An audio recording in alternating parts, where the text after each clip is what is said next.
Happy Monday. Happy Monday. How are you? Good. What's up, Sassy? Did you? I just got a notification that Two Boys and Their Pops was live. Oh yeah, They're we're on. We're ready to go. It's Monday. So you know what that means? It's pop in around the world time, and we got a good show tonight, ladies and gentlemen. So I appreciate you guys being here. If you're watching on the rewind, absolutely appreciate it. But Sassy, how was your Easter weekend? Good and busy. Does that make sense? Oh yeah, good and busy. Well, you have a Good Friday, and then Sunday is probably busy with everything that's going on. So my boys just got back from Disney World, so they had a great time in Disney World. So that was a lot of fun. But what's up, Big Easy? How's it going, my friend? How are you, Christina Payne? Want to say hello to Joanne, Chase Kingdom, hails to the kingdom. But we got a show to go, and so we're gonna get it started. We're gonna rocking and rolling. So let's go ahead and take a trip, and here we go.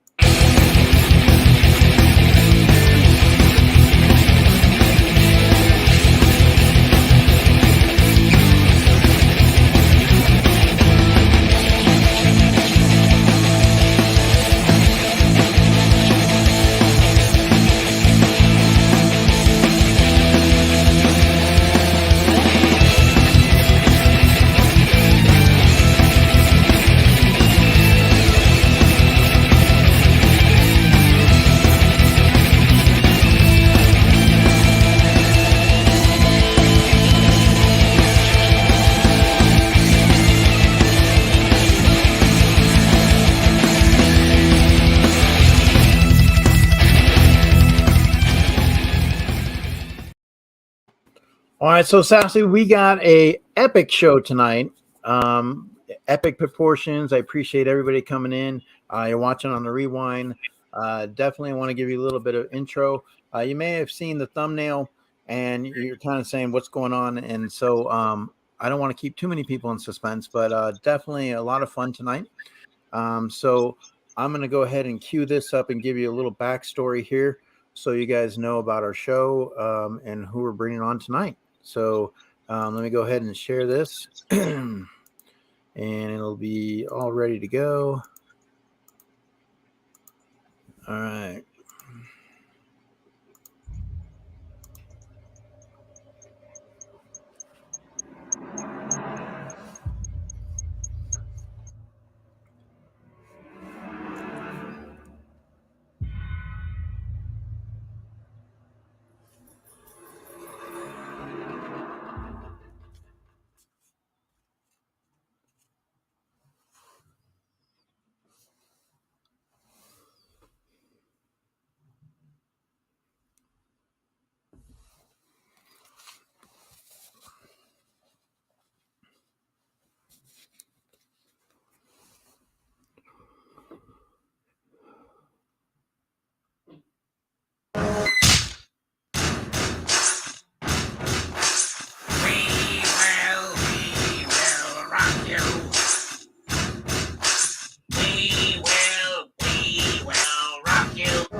Believe it.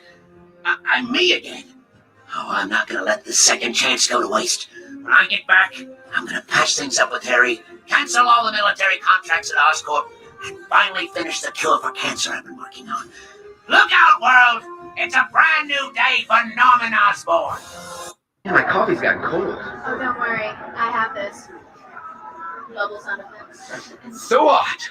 I feel like I lost my virginity in my mouth. Hey guys, thanks for the show. I really appreciate it. Have a good day. Have a great day. We just got through with the Batman premiere, and you can't be too careful with all those weirdos out there, right, buddy? Riddle me this. What is going on? Cool. Captain Deadpool. Nope, just Deadpool. Yeah, shows you what I do. I had nothing to do with burning down Mr. J's hideout. Second of all, I said I wanted my bacon extra. Just whistle while you murk. Oh, hi there. How are you? Awkward silence. Hey, listen, is this Birds of Prey or Suicide Squad? Because I'm supposed to take one of you guys out, the quote bad one. This is DC Harley Quinn's show, actually. Oh, sorry.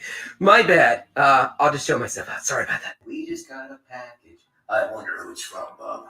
Oh, look at that. Stand back, here we go.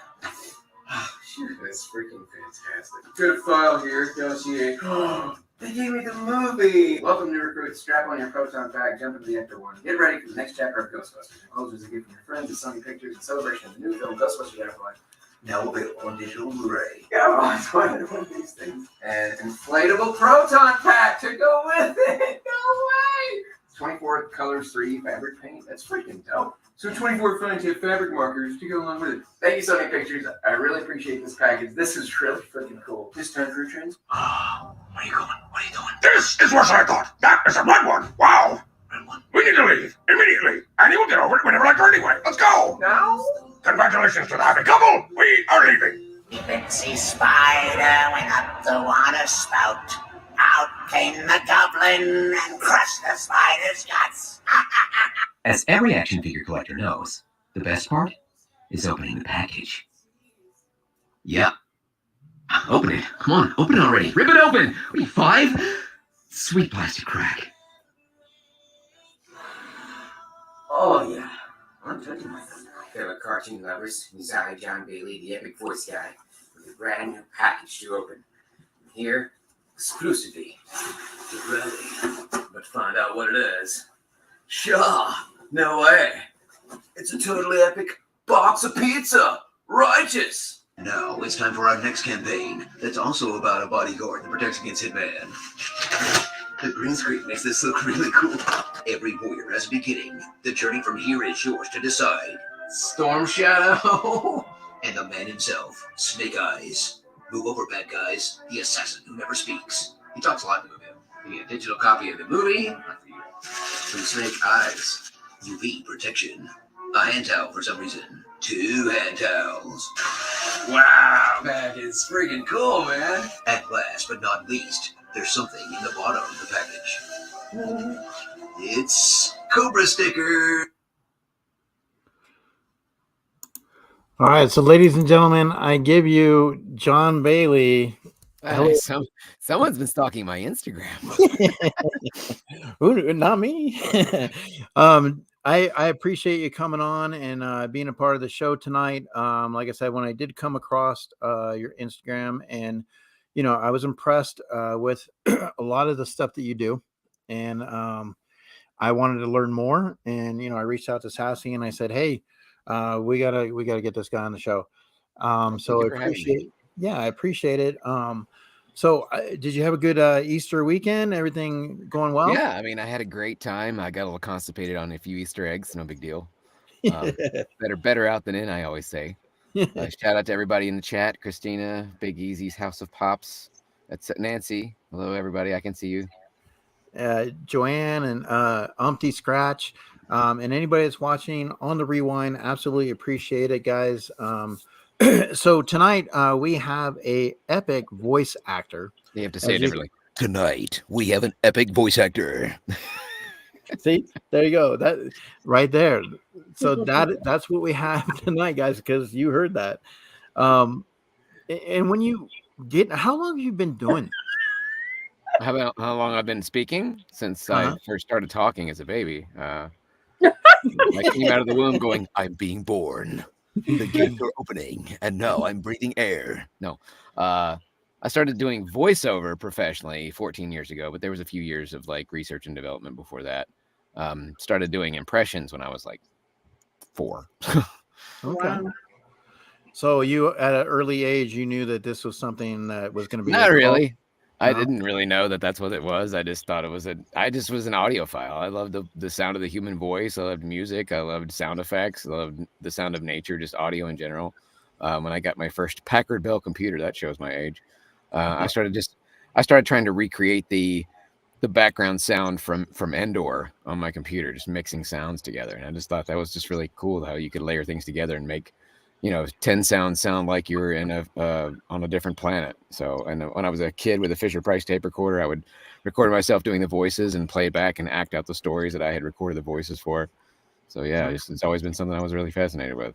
Okay. I didn't really know it was something you could make a career at until about 15, 16 years ago. But before that, it was just something I was like, I want to be able to do that. I just didn't know what that meant.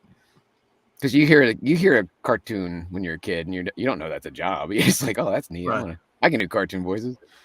Yeah, and then some of them, like Nancy Cartwright does like so many characters, different characters. So she's always keeping busy, on the show. So, I have always found it intriguing for voice acting and voiceover work in general. So definitely looking forward to just picking your brain a little bit and just kind of getting some There's not a lot there to pick, but you're welcome to try. So let's kind of get into some of the characters that you have brought to life, that you do some voiceover work for. Or I've seen a few of them, with obviously Deadpool, Ryan Reynolds, doing for the Joker. You did that one. I know you did Neo, like you did some of that. You were doing some turtle stuff. Like, I mean, so where? Oh, let's Sassy, want to explain Slushland too, because Slush has no filter. So just if you see any comments in the chat, just kind of laugh them off. First, he says, "Oh my God, you have Pauly Shore on." I promise not to take offense at that, but that is pretty offensive.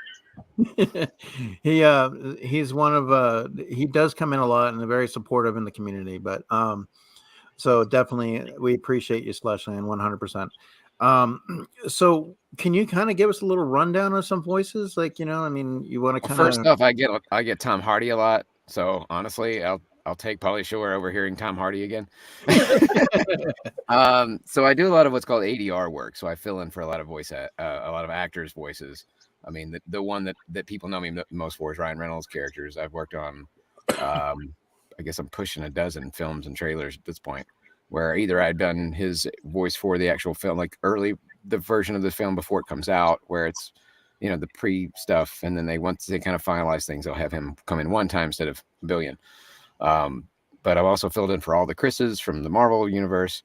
I filled in for, I even did Nick Fury for a sketch for Kimmel one time. Yeah. So I've done a little bit of everything. Just whatever I can book. It's kind of a Swiss Army knife. But I've also done original characters. I was the Pegasus in Animaniacs. I was a couple of aliens in Animaniacs. I got to be in a Yakko song the past season in Hulu, which is awesome for me because I was a huge fan of Animaniacs as a kid. So that was like a dream come true. But honestly, Transformers is my favorite because that's kind of the main one that inspired me to become a voice actor in the first place. And then I started filling in for Optimus Prime for things and got to be Optimus Prime for a few things like video games and for some commercial things like that. Anything that the original voice did not want to do or could not do for whatever reason, I basically was like, okay, once he's like, I'm out, I would be filling in. But I've also filled in I've done a lot of other characters for games and stuff. I've got a roster of at least 14 Transformers that I've done the voices for and a few human characters as well. So yeah, they're just expanding. Nice. But that's still one of my favorites. That meant my two favorite voices to do are Optimus Prime and Ryan Reynolds' voice because they're just a lot of fun to do. So go ahead. You're a voice, though, no, actually, you fight it out for the who gets the question. Two people enter, one person leaves. Only one question survives. Go ahead, Eric. Flawless victory. Fatality. No, but so basically, I mean, having a great voice is one thing, but is there more you need on, to be able to book work and keep working? Like people that are looking at this and they're like, I would like to get into this field. This is something I've been wanting to do. And maybe you get to pick, your brain a little bit more and give somebody out there that's an inspiring to move forward. Well, first off, it's $500 an hour, and I'll teach you all you want to know. True story. I actually do coach, and I'm gonna have to raise my rates. Yes, I was the voice of Shockwave, Mr. Crispers. That was he's actually my favorite Transformers character. So getting to be the voice of Shockwave and Soundwave in Bumblebee movie was like a dream come true because those are my top two. Optimus is actually my third favorite character. He's just my favorite voice. I thought you were going to say that Mr. Crispers was your favorite because I was. No, he is my favorite now because he brought up Shockwave. But I've been Shockwave for more than one project. You'll just have to wait. But yeah, there's a whole lot more to it. In fact, having a great voice, I hear that so many times. People tell me I have a great voice. Well, who cares? Lots of people have great voices, to be honest. You know, it's being a great actor, being versatile, being fast, and being good at the same time, because it's quality over anything else. But you have to have all the technical skills as well, and you have to have the experience and have the connections and network, and just you have to do everything you possibly can. Just imagine it this way: you're going out to a lake to go swimming, right? You take one fishing pole, you're going to catch something maybe but if you had 20 fishing poles, you have a much bigger chance of catching something, correct? I mean, it's simple math. So Yeah. I just put as many fishing lures out in the water as I can. And every once in a while, I'll reel in a big fish. But most of the time, I just kind of reel in a small fish here and there. But those small fishes build up. And you sometimes use those small fishes to reel in a big fish. Like, oh, yeah, I worked on this video game. Oh, well, maybe you work on this movie. So it just word gets around them when you're fast, you're versatile, and you just try to be as helpful because I don't try to network for the sole purpose of trying to get something out of somebody. If I run into them, we'll become friends. Whatever happens. I'm not going to be like, hey, so now that we're buddies, gimme, because people come to me all day long, every day. Like, please teach me all your ways for free, Mr. Voice Man. You have all the answers, and I don't feel like paying for it. And I'm like, yeah, and you also don't feel like researching yourself with this awesome tool called Google. I don't know if you've heard of it. You can Google it. I don't know if you've ever done that. You can Google. So, I mean, would you say, I mean, obviously you do Google, but is there like any classes or programs? Oh, there's tons. All online too. Most of them are online. There are some in person, but there's a lot of them that are just online. So people can do this from anywhere, as long as you have a decent internet connection. I mean, if you live in Podunk Town, middle of nowhere, USA, or in another completely different time zone across the world, it may be a little more difficult for you. But yeah, there's so many options out there. People don't have to pay thousands of dollars for coaching and for demos in order to become a voice actor.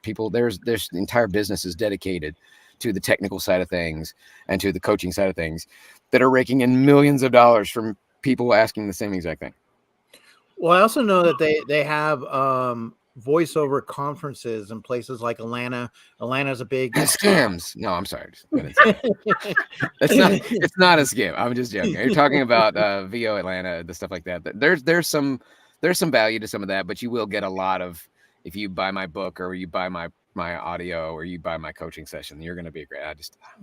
I feel like you're much safer, because I don't want to throw any shade towards any particular people, because I have a lot of friends that go to those things. I have people that coach there, but I feel like you need to have word of mouth. You need to know like who the ones that are reputable are and are affordable. There's a lot of great classes out there that are way outside your price range, and you're probably going to get the same information or close to the same information for somebody who charges a fifth of that price. There's people who do workshops that are like $1,000, and there's people who do individual classes that are only like $200. So, I mean, you just kind of have to balance out what the value is worth to you. And a lot of the information you can find, I'm going to blow your minds right now. There's a website out there, believe it or not, with all that information on it, and you don't have to pay anything for it. And I didn't even have to make it.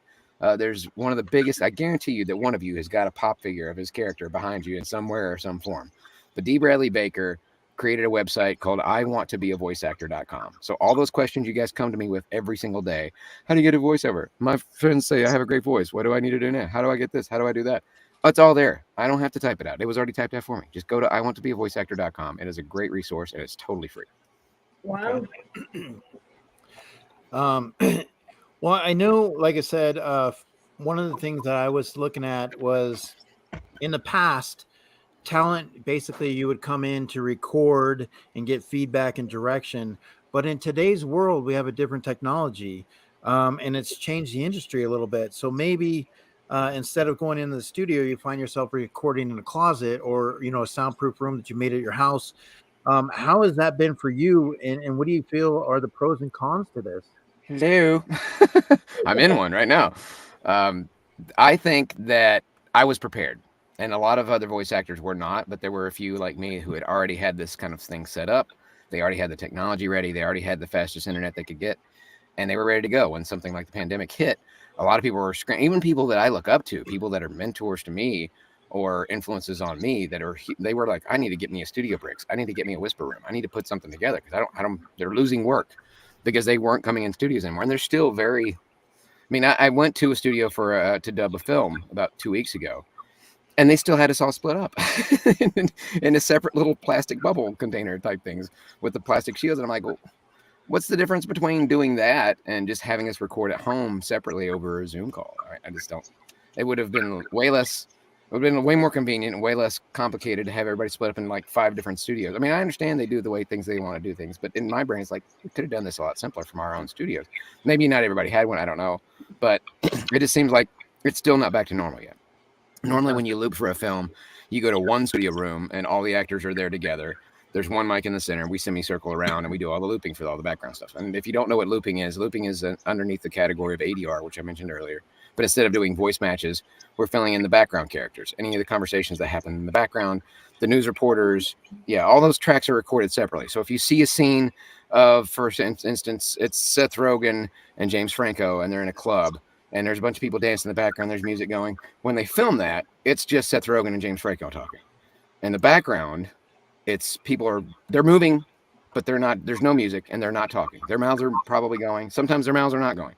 But they have to create that audio track separately, as well as the music track, as well as the sound effects track. All those tracks are laid out separately. That way they can adjust as they need to. If they record all at one time and there's an audio flub, that's when they have somebody like me come in. It's like, we need to re-record Seth Rogen's audio file because you couldn't hear Seth Rogen's voice because some kind of glitch happened in the background and there was a thing happened and they have to have that redone. Sometimes they'll have him redo it himself, but if he's unavailable or he's out of the country or whatever, they'll have somebody like me do it. Okay. Wow.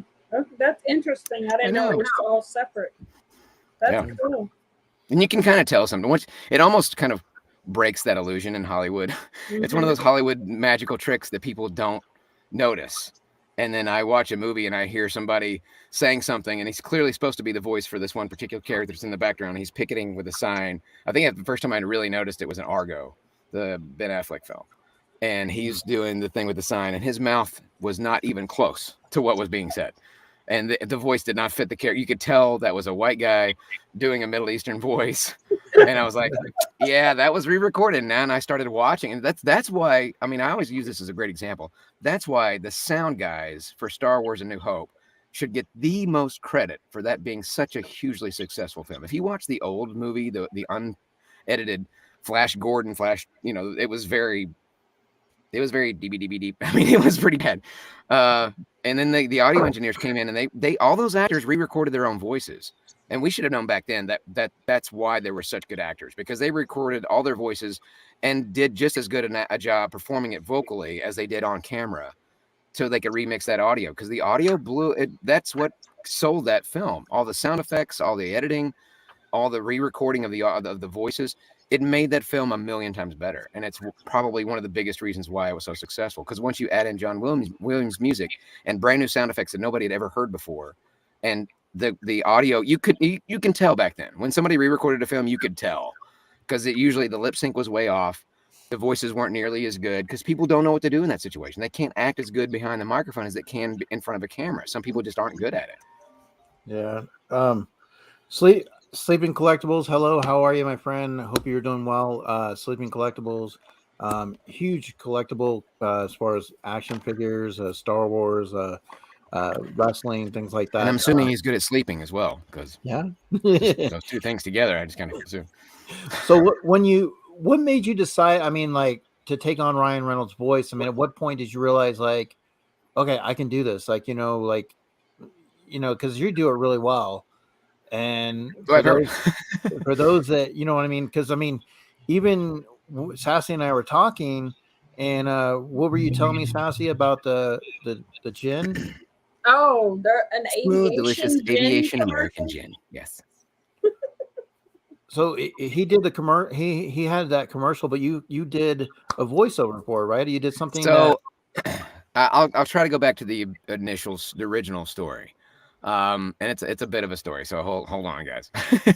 So initially I discovered how to do that voice because I got an audition for TJ Miller, who since then has gotten himself in a little bit of legal trouble for making a fake bomb threat or something like that. And so yeah, there's the reason why I did the TJ Miller's ADR for the film Underwaters, because he'd gotten himself in trouble. But while I was working on TJ Miller's voice, so I mean, it's right there. And he's also in Deadpool, he's the guy with the curly hair and the glasses. And I just realized if you take that gruffness out of his voice, it's Ryan Reynolds. It's literally the same guy. It's just, they're right there. They both have the same S. They both have that same delivery and the same, sarcastic sense of humor. And I was like, oh, I didn't know I could do that one. And it was just kind of a fun thing that I just added to my little roster of voices that I could do. When we did Deadpool 1 borrowed from Honest Trailers, which I do the voice for. I do not create them. I do not write them. I do not produce them. It is not my channel. Just want to clear that air because everybody's like, hey, can you make me an Honest Trailer? I don't make them. Just voice. It's like asking Mark Hamill, hey, can you make me a Batman show? He's not the voice. He's the voice of the Joker. He does not make Batman. So yeah, I can't really help you with the Honest Trailer stuff. I'm just the voice guy. So they borrowed from the starring section where we do fake starring stuff. To make it funnier, and they did that in the intro credits of Deadpool 1. You know, the CGI character, a British like it was we could straight up tell. So when it came to do Honest Trailers, they reached out and he's like, yeah, I'd love to work with you guys. You know, what would be more meta than having Deadpool fourth wall his way into his own Honest Trailer? So it was very cool, and it was like they kept in contact. They were asking me questions on Ryan's behalf about audio, so because he was in Europe at the time. And I do mess with people a lot because a lot of people came back to me later and was like, so that's really you in the Honest Trailer. It's not really Ryan Reynolds. I'm like, of course it was. Or was it? So just to mess with them. And then I'd followed Aviation American Jen. And just because I'm a big fan of Ryan Reynolds' work. He's always made me laugh. All his films were always really good. Yes, including Green Lantern. My youngest daughter, that was her first superhero movie, so that one's kind of special for me, even though it wasn't the best Green Lantern film. It was still a fun movie especially for kids. Yeah. So that one kind of held a special place in my heart because that was my youngest kid's very first superhero film. So I've never held any of his films against him, unlike Honest Trailers does. So they tweeted out this thing about failed aviation slogans. And they had a video of Ryan Reynolds doing all these messed up slogans that were funny, but they were trying to come up with one for the company. And I had tweeted something. I don't remember the exact tweet that I had said, but I had said something back to him.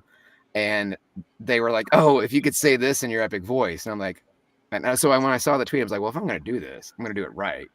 So I put on a suit. I found a scarf, and my ex-wife now, my ex had a scarf in the closet, and I made it look like an ascot. So I was very 3 tenors. In the booth with the headphones on, and of course I did the thing in the epic voice, and I just recorded it and threw it up on Twitter, and overnight it had 100,000 views. And then when I checked, they said, holy crap, this is amazing, we're going to make this the ringtone for all our employees. And then Ryan, his own account, had replied back, he's like, forget the ringtone for the employees. I want to make this the ringtone for my funeral. I don't know what that means, but this is awesome. So, and then I got a direct message from Aviation Jen saying, hey, the boss wants us to send you something. Would you mind giving us your home address? I'm like, oh, wow, I know who the boss is. So they sent me a case of Aviation Jen, and I just kind of used that to make content with. And I used it as gifts for my agents and representation because I'm actually not a drinker. But it is smooth. It is smooth and delicious. It is as is stated in for gin. I don't know. I've heard that gin's not a very popular product, but I think it's fine. So cool with me. But yeah, I mean, Aviation Gin's awesome. So I'm going to say that even if it's not. I have no other gin to compare it to. So it's the best gin I've ever had, and that's not a lie. Whatever gets you the money, right? Right. And then so after the Deadpool Honest Trailer, I booked the first Hitman's Bodyguard. I think it was either the online trailers or it was the DVD Blu-ray campaign. I can't remember which, but Ryan clearly recognized it. And when he posted out on Twitter about the trailer, he put hashtag epic voice guy. So he knew who I was. And I know that he had seen a couple of the videos that I'd made. And I started doing Ryan Reynolds voice making content over on TikTok first. And then I kind of gradually started incorporating onto Instagram. And a couple of videos got really huge. Holy crap, you sound just like Ryan Reynolds. Oh, that is one of my jobs. But I fill in for lots of people. He just happens to be one of the most popular actors out right now. So Maximum Effort had reached out to my agency, which had talked to me about hey, we had this idea where you're going to, fill in for Ryan and to be funny. And then when I get there, I see epic voice guy. I'm like, oh, it's not filling for Ryan. It's because of the movie trailer thing. It's not the Ryan voice. It's the trailer voice. I get it. But while we're filming it, he has the idea to flip the script around because originally it was going to be more like the Don LaFontaine Geico commercial, where she's like, our car was totally underwater in a world where her car was totally underwater. It was going to be kind of that concept. And then he had the idea to flip that. And I didn't know how, I was brand new, just kind of thrust upon the stage. We only filmed for 20 minutes. So all of it was very rapid fire. And thankfully, I was a little more nervous about being on camera than I was just meeting and standing next to Ryan Reynolds, because I just I'm used to being in this box, which is my comfort zone. This is my safe space. And so, I mean, I'm in a suit and I'm very body conscious because I was a much bigger guy back then. And so I was just kind of like, oh, but once the cameras are rolling, I'm fine. And then he adds in this, now do me at the end. I was like, are we allowed to do things at the end after you? And he's like, oh, I have an idea. He's like, so he talks to the director. We have this weird, had this Professor Xavier conversation. He's like, take this line and move it here. He's like, oh, I understand what you're doing. He's like, John, you with me? I'm like, oh yeah, now I get it. Everybody else is going, what's going on? And then he does the whole now do me. And I like, right now, get a 6 months free when you buy a new phone in a 6-month plan. And the whole room, as soon as he yelled cut, the room exploded. They had no idea. They just thought I was just a trailer guy, which is what a lot of people on the internet still assume, that that's the one voice that I do and I don't do anything else. But as you've noticed from my Instagram, I do tons and tons of things. That's just what a voice actor has to do. So yeah, anyway, that kind of like blah, blah, they ended up using that spot and it did really well. And so the rest, as they say, is history. Nice. Now, you obviously get credit for Ryan Reynolds, but well, I don't get credit for Ryan Reynolds. That sounds weird. Ryan Reynolds gets credit for Ryan Reynolds. You're getting some credit for doing an impersonation of his voice, right? Obviously, but you've taken on other roles that you feel like that stand out, like the Transformers. Like I said, I love the William Dafoe. With a lot of people, that's like one of their new favorites. In fact, some of my biggest viral videos here lately have been the William Dafoe stuff. Yeah. You also have, with Batman doing the Joker, so I don't do as much with that one because Mark is still here and he's been very kind over the social media with me. We only got to meet one time and he was getting set up at a booth and I just kind of happened to walk by. I was like, hey, I just want to say thanks for inspiring guys like me to be voice actor. He's like, oh, you're welcome. I was like, I couldn't go all day, every day. He goes, that was really good. I said, yeah, but I can't do that for 5 minutes without blowing my voice out. He goes, and now you know why I retired.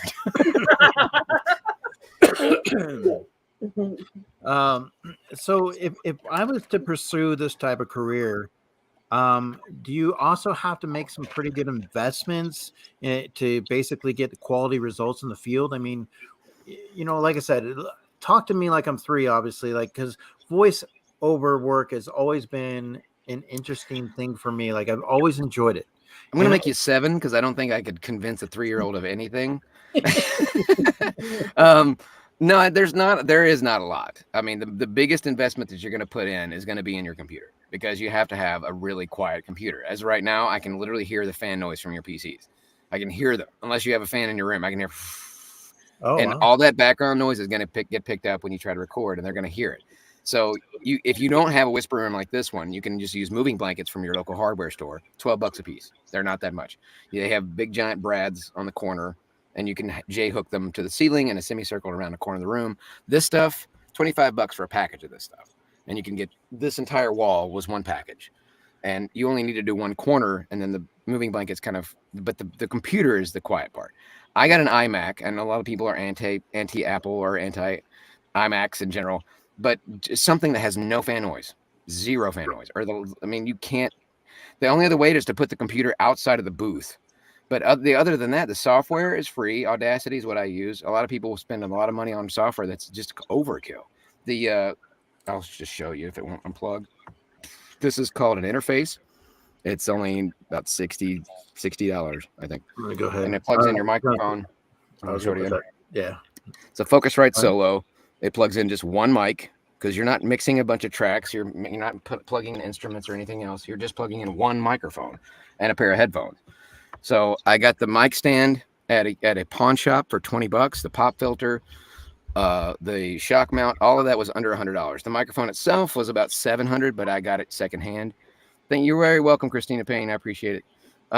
So yeah, all this stuff. I mean, you could do the entire thing for under $1,000, but the computer gets a little more expensive. Okay. Sassy, did you have anything that you were thinking of right now that you wanted to ask? Yeah, I wanted to know about how many voices have you actually done professionally. I know you probably have a whole wallet full of that you do on your own. I stopped keeping track. Oh, really? It's been I just couldn't. When I was young and I was like 23, You know, I tried to make a huge list of all the different characters and the sound alikes, and I finally just got it whittled down to just what I book and not the ones that I can do necessarily. Because one thing I found out is that they don't need a voice for Winnie the Pooh. They already have one. Oh my So goodness. they don't need me to do that, even though I filled in for trailers before. I mean, for the Winnie the Pooh movie, I filled in for both Ewan McGregor and for Winnie the Pooh. But they're going to get Jim Cummings because Jim Cummings has been the voice since Sterling Holloway passed away. They don't need me. So I don't need to put Winnie the Pooh in my demo or be like, I'm the voice of Winnie the Pooh, because I'm not. They don't need me to do that or to do Tigger. I mean, they already have somebody to do that. The only reason I put Optimus Prime in my demo is because I have voiced Optimus Prime for something that was public and official.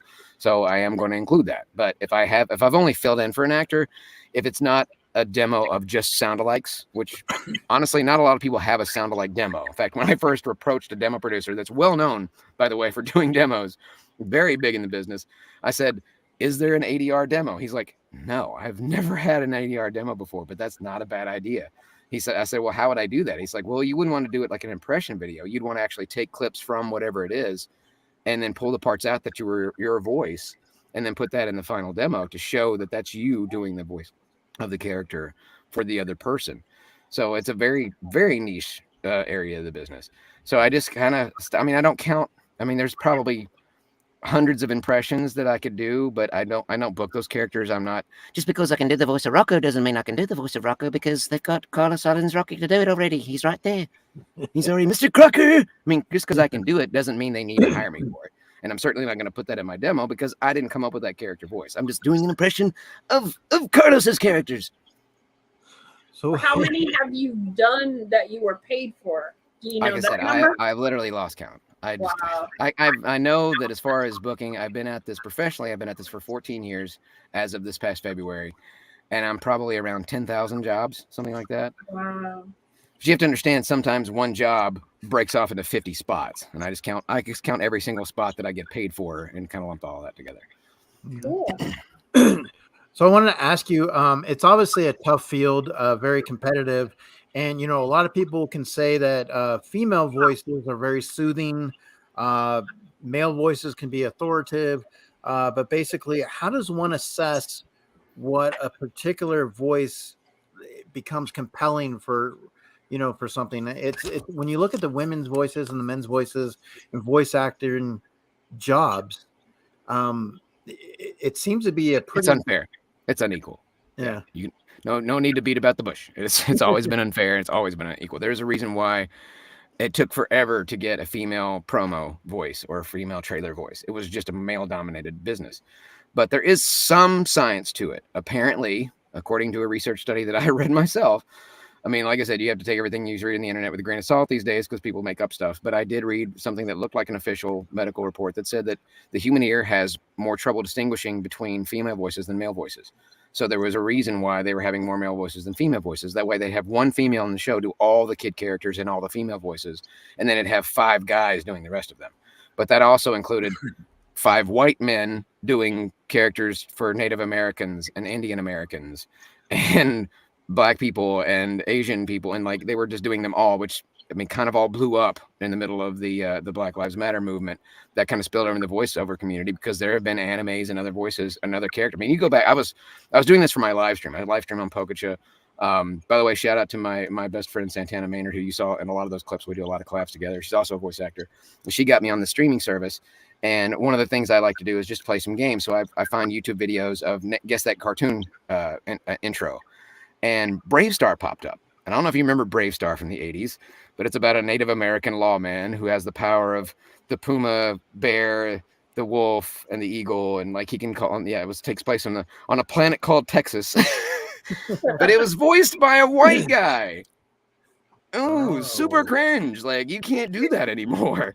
So yeah, I mean, you just have to understand, like, that's not cool. You can't do that kind of stuff. You know what I mean? And it's like, you look back even 30, 40 years, and you're like, we have come a really long way. But now, at least finally, studios are aware of it, and it's like, oh, we shouldn't do that. And I have to remind my manager, my agent, whoever sends an audition. I'm like, hey, they probably mass emailed it to everybody. I'm like, hey, by the way, guys, this is a voice of color.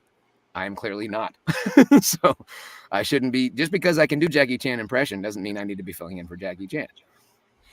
Do you record the voices while watching the clips, or do you just record and the editors match it up to their mouths moving? Both. Sometimes in ADR, there is no mouth flaps to match. Sometimes I'm very lucky and the character's got his back or his side and you can't see the mouth. So it's much easier. Or he's off camera, which is even better because then you can't see it at all. That also leaves a little room to improvise. I'll give you a great sample. In fact, I think some of the jokes they may have even left in. But for Red Notice, Ryan's explaining about the vault and how it can stand up to 2 tons of dynamite and blah, blah, blah. And he said, and also your fists, because he's talking to Dwayne Johnson. Because I can do that because you don't see Ryan explaining any of this stuff. They're just showing all the camera shots of the vault and the security cameras and the security guys. So Ryan can say whatever he wants. And they gave me kind of liberty, like, do it how you think Ryan would do it. And I feel like we have pretty similar wavelengths.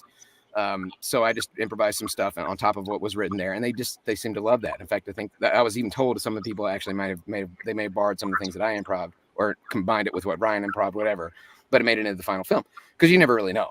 But that makes it so much easier on somebody like me because you don't have to match up the flaps. With anime, there's a whole lot more flap matching, and that can get that is more of a technical skill than anything else because a lot of people are like, oh, I have to be a great voice actor to be an anime.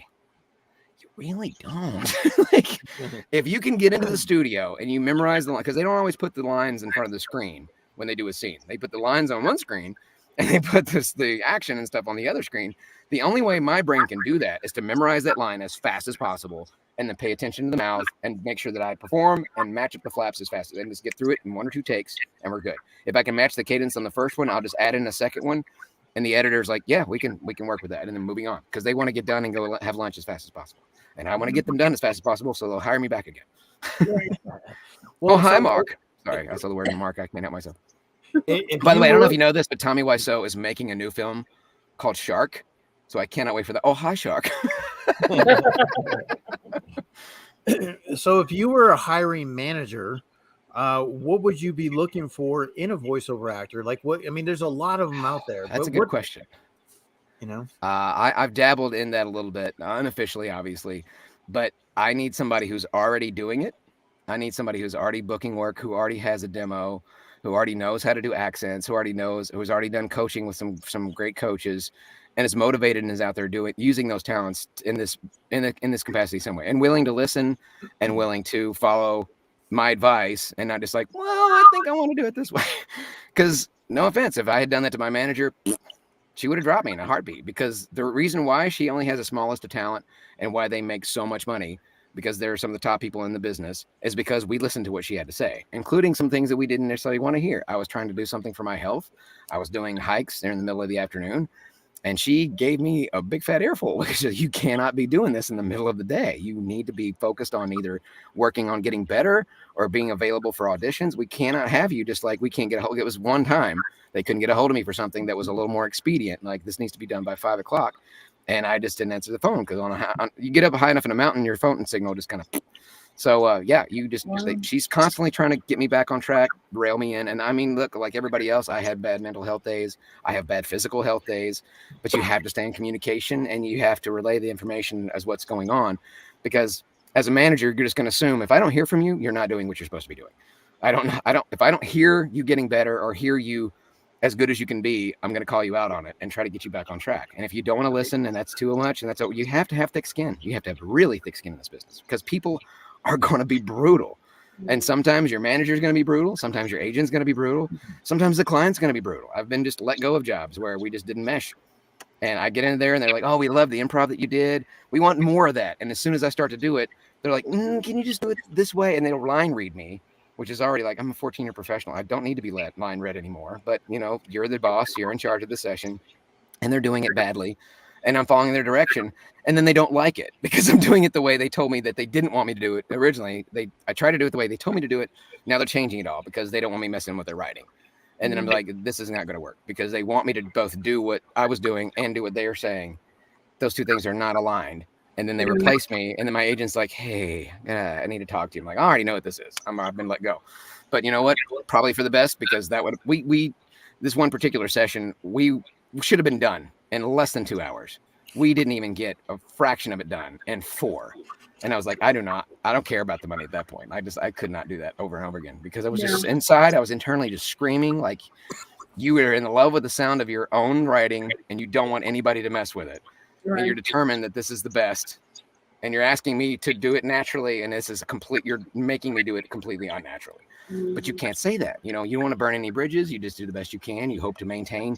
He takes great direction. He did the best he could. It just didn't work out. This character wasn't right. But, and then something like that director probably stuck me at the bottom of the shelf and probably won't use me again, or may not be a very long time before they use me. So you have to be able to handle the deer in the headlights moments. And sometimes it goes against everything in your fiber of your being, but you have to power through it and act your way through it. Like what I'm doing right now. I'm having a horrible day, but you can't really tell, can you? Oh, I'm sorry. It's okay. No sympathy. No sympathy is allowed. So, Okay. because It's fine. I have a therapist. I'm okay. Fake laugh. It's okay. Chris, high five. Mr. Crispers wants to know, and this could apply to Sassy as well. John, hearing Eric's voice, if you were in charge of hiring for a character, what would you give him? You're not gonna like it. I would give you the guy at the gas station that warns the kids not to go up to the horror mansion and get murdered at the beginning of every horror movie. Because you definitely have that quality to you. Like you don't want to go up there. 5 kids died 5 years ago, and they say he still lives there. Sounds like Eric. They never listen, do they? No. Well, if you I look think at I want to go to the murder house anyway. And you seem a horror fan. So like I felt it in your personality. That would be a very natural role for you to fall right into. And what about Sassy? Sassy, I don't know. I can definitely see Sassy as the the serious but funny manager at Walmart and Superstore or something like that. The one that's like a stickler for the rules, but also just kind of have you think your way is the best way and nobody else can do it right but you. I don't know. There was a character in Superstore that had a very similar tone and attitude towards you that I think you'd be funny for. All right. Hello, Annie M, and thanks again for the super chat. Appreciate it. Annie M, all the way from Hong Kong. I was going to say she's not in Kansas anymore, is she?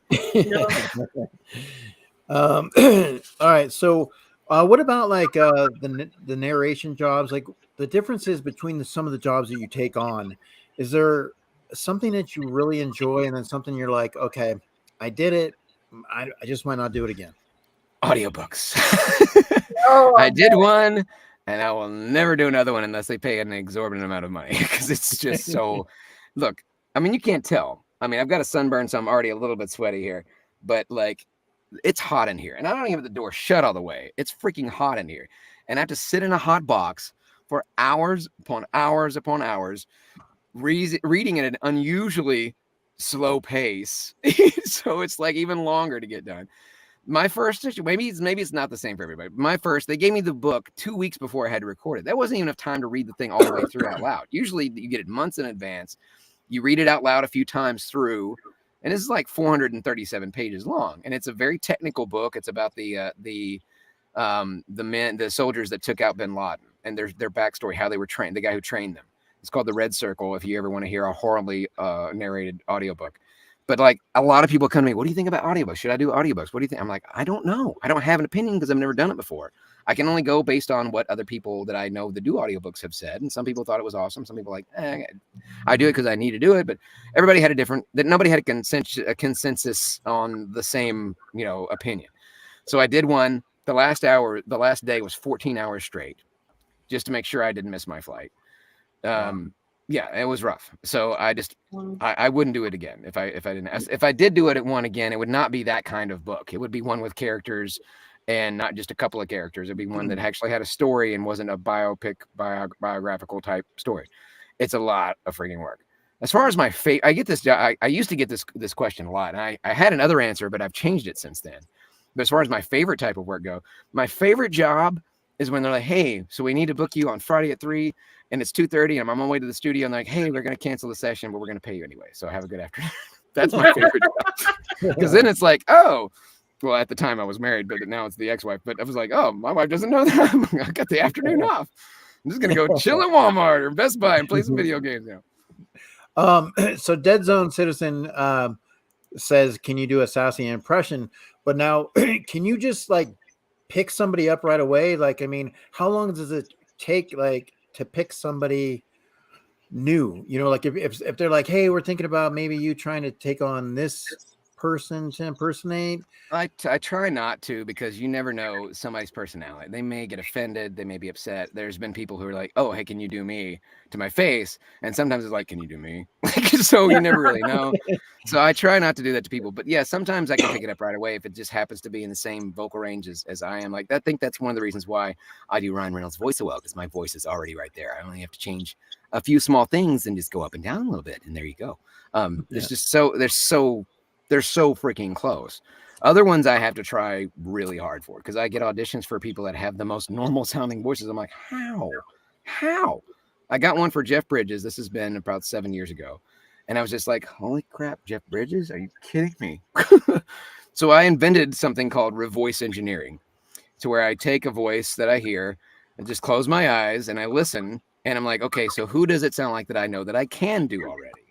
And with Jeff Bridges, I was like, and it's so funny because I've told this story and I've actually told it on his podcast. But Frank Caliendo from Mad TV and I became friends through TikTok.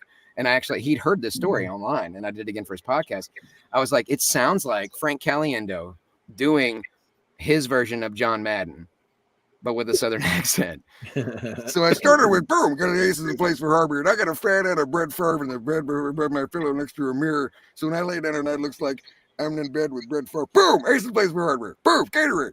So I just took that and I gave it a Southern accent, and there you go, man. It's like True Grit, the seventh son of the seventh son, the giver. He did like 6 films in a row that were all that character. And then I took that part away, and just kind of made it a little more West Coast, man. And like, the rug really pulled the room together, man. Like, that's just your opinion or whatever.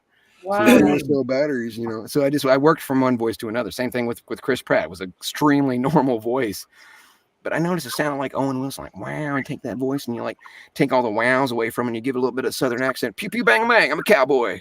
Star-Lord, man. They're like, holy crap, that's it. I'm like, oh, there you go. Oh my God. So Mr. Christopher says, are there any impressions you refuse to attempt due to difficulty, either difficulty with range or difficulty with mixing personality with voice? I never back down from a challenge. No matter what it is, I'm always willing to give it a try. Sometimes it doesn't work out, and I'm just like, look, I wouldn't submit me for this. I'll give you a great story about that one. I don't think I do a good Brad Pitt. I don't think it's good at all. And that's not just my personal opinion. That's my professional opinion. I don't think I do a good Brad Pitt. But my agent called me up, said, hey, how's your Brad Pitt? And I did that thing from J.K. Simmons from the first Spider-Man movie. You're serious? I was like, no, nobody does except for Ross Marquand. If you don't know who Ross Marquand is, he plays Aaron in The Walking Dead. And if you watch the Vanity Fair video he did, his Harrison Ford and Brad Pitt are impeccable, but they're still just impressions. As far as a sound-alike, I've never heard anybody do a great Brad Pitt sound-alike. Usually Brad Pitt just does his own voice. So they're like, what would you say on a scale of 1 to 10? I was like, an impression scale? Like if I was being extremely generous, like a 6.5, if I'm being extremely, extremely generous, but maybe a 6. And he's like, but on a sound-alike scale of 3 or less. He's like, okay, I'll let him know. And he comes back, hey, you got the job. I rounded you up to a 7 because I feel like you were being too hard on yourself. I'm like, are you freaking kidding me? And then the inevitable phone call, like, hey, we need a sample. So I just sent him some Tyler Durden from Fight Club. I just did that, that. And it's a bad impression. It's not even a good sound alike. In my opinion, it does not sound like Brad Pitt. What about Matthew McConaughey? I'm getting one story at a time. So I sent it in and they're like, okay, we'll see you on Tuesday. And I'm like, all right, sure. Why not? I mean, I was expecting like, thanks, but no thanks, or thanks for coming in. Cause that's, that does happen. So I cut into the session. And the first thing I heard was, oh, we loved your Brad Pitt. Yeah, don't you think, yeah, of course, loves the Brad Pitt. Brad Pitt is the greatest Brad Pitt ever. 3 people, all Germans. And they could not hear the difference between the Brad Pitt voice because they think all American men sound like Brad Pitt, which worked out in my favor. So you can hear me as Brad Pitt in that film. As far as Matthew McConaughey, that's just right there. I think Sassy just wants to hear a little Sassy stuff, don't you think? Yeah. You want to take out this shirt and show these abs? All right. That's not a hard one. No. $2.99. Oh, so now, Ace Ventura. This is not a request show, guys. This is an interview. If you want requests, you gotta go to Pokacha, join my live stream, find the link in my link tree. It's on my profile on Instagram. She keeps sharing in here. and I do impressions over there all the time. So, and Christina will find it absolutely 100%. She'll put that up there. Daddy gets to get paid. Well, the thing is, John, so we do in our community with the Funko Pops, we have a lot of collectibles. So a lot of our shows are based around that a lot, but because we're popping around the world, we go different places. We go, we'll bring in people from Canada, UK. We just recently had a couple of actors that have been to Star Wars movies, Cool. Game of Thrones. So a lot of the people that are coming in here, they get an opportunity to see something a little bit different. And right. So that's kind of what we try to do is what's next on the list is I'm trying to get a anime voice actor. There's a lot of anime people. Cool. Yeah, there's so many. I've done anime too. It's a fun job. I mean, it really is. But only if you're good at it. Like I said, the technical side of things makes a big difference. I've only voiced a handful of pop figures because that's just one of those things where I'm just like surprised to have any at all. But Rush from Mega Man, because I was Rush the dog in Mega Man 11, and a few Transformers that unfortunately they're the original versions, so I'm technically not the voices, but I have voiced those characters, so I'm just kind of claiming them. So there's like 4 or 5 pop figures of Transformers that I've done voices for, and then the one Mega Man figure, but they're not new figures. They've been out for a minute. So and there's one other one that I may be able to talk to come May or June. I'm not really sure yet. I don't know. We'll just see how things go. It was one of those situations like with the audiobook. I went and read the reviews, and people were kind of brutal. Like, oh, if they couldn't get the voice actor, they couldn't hire a good voice actor for it, or they couldn't hire anybody better, or this other guy was way better than that guy. I'm like, wow, thanks, guys. Oh, wow. Just make sure you all over my job. What about never read the critics? They hate us because they ain't us. And you can just push them to the side because you do an amazing job, and they just don't know any better. No, I do an epic job. Thank you very much. It's in my brand name. You voice the characters of pop figures. How often do you get autograph requests? About this many. So, I mean, it's not the stuff that I do is not well enough known. It's like, oh, you were the voice of these Transformers in a mobile game or in this, like it wasn't for the animated show or any movies. Like they don't have a Bumblebee movie Shockwave Soundwave pop figure, so it's not very specifically like, oh, if they made, like, for example, if they made the Pegasus from Animaniacs and made a pop figure out of it, yeah, I can understand people want an autograph of that, but it's just such a niche thing. Like, how many people are going to even find that and know that was me, and then find me at a convention and have me sign that thing? It's just whatever. You would be surprised. Maybe I would be. I'm not. I mean, I buy my kids pop figures. I don't really do them a lot myself. I need action figures, guys. I don't need statues. I don't need fancy bobbleheads. I need things that can do things. That's why I like Transformers. You can change them. It's a puzzle. It's a vehicle and a robot all in the same toy. It's amazing. So what's been your biggest influence through this journey with yours? Like, I mean, where are you pulling some of your resources, your influences that you get to make your job? Because obviously you first start out somewhere. And you learn. Well, you can hire me for $500 an hour to give you all of that information because I'm not going to give away the farm for free. I will tell you some of my biggest influences. Obviously, Peter Cullen, the original voice of Optimus Prime, but also Don LaFontaine, the godfather of movie trailer voices, Tara Strong, Debbie Derryberry. There's a lot of folks. I mean, there's too many to list. Christina Vox from Miraculous Ladybug. She's a casting director and a voice actor, amazing singer. My friend Santana Maynard, the one that you saw in the videos earlier, she's helped inspire me a lot to do better and get healthier. A lot of things have just come from different friends or different people in the industry. There hasn't been one particular thing. It's just been a combination of a lot of things, a lot of coaching sessions and a lot of other stuff that is kind of all mashed together in one just big giant ball of influence. Debbie Derryberry did some amazing classes. Charlie Adler, the voice of Cow and Chicken. Like, he's one of the greatest coaches I've ever coached with. Pat Fraley did some audio books or audio tapes back in the day. I know, unless you watch Guardians of the Galaxy and if you're under the age of 13, you don't know what a tape is. But they're also MP3 files now that you can just download and listen to on his website. But how to create character voices. That was huge influence on me. So lots of different places. All right.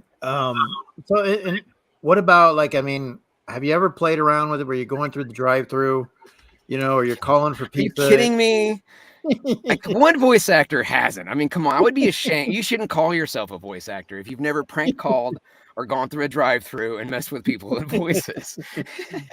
Because I held up the line at a place, and if you're in the South, then you're very well of Backyard Burger. There was nobody in line. I thought it was fine. And I just kind of got on a discussion about mayonnaise in Christopher Walken's voice. It was crazy. I mean, come on. It's mayonnaise. Can I have mayonnaise in my burger? What are you talking about? It's made of eggs.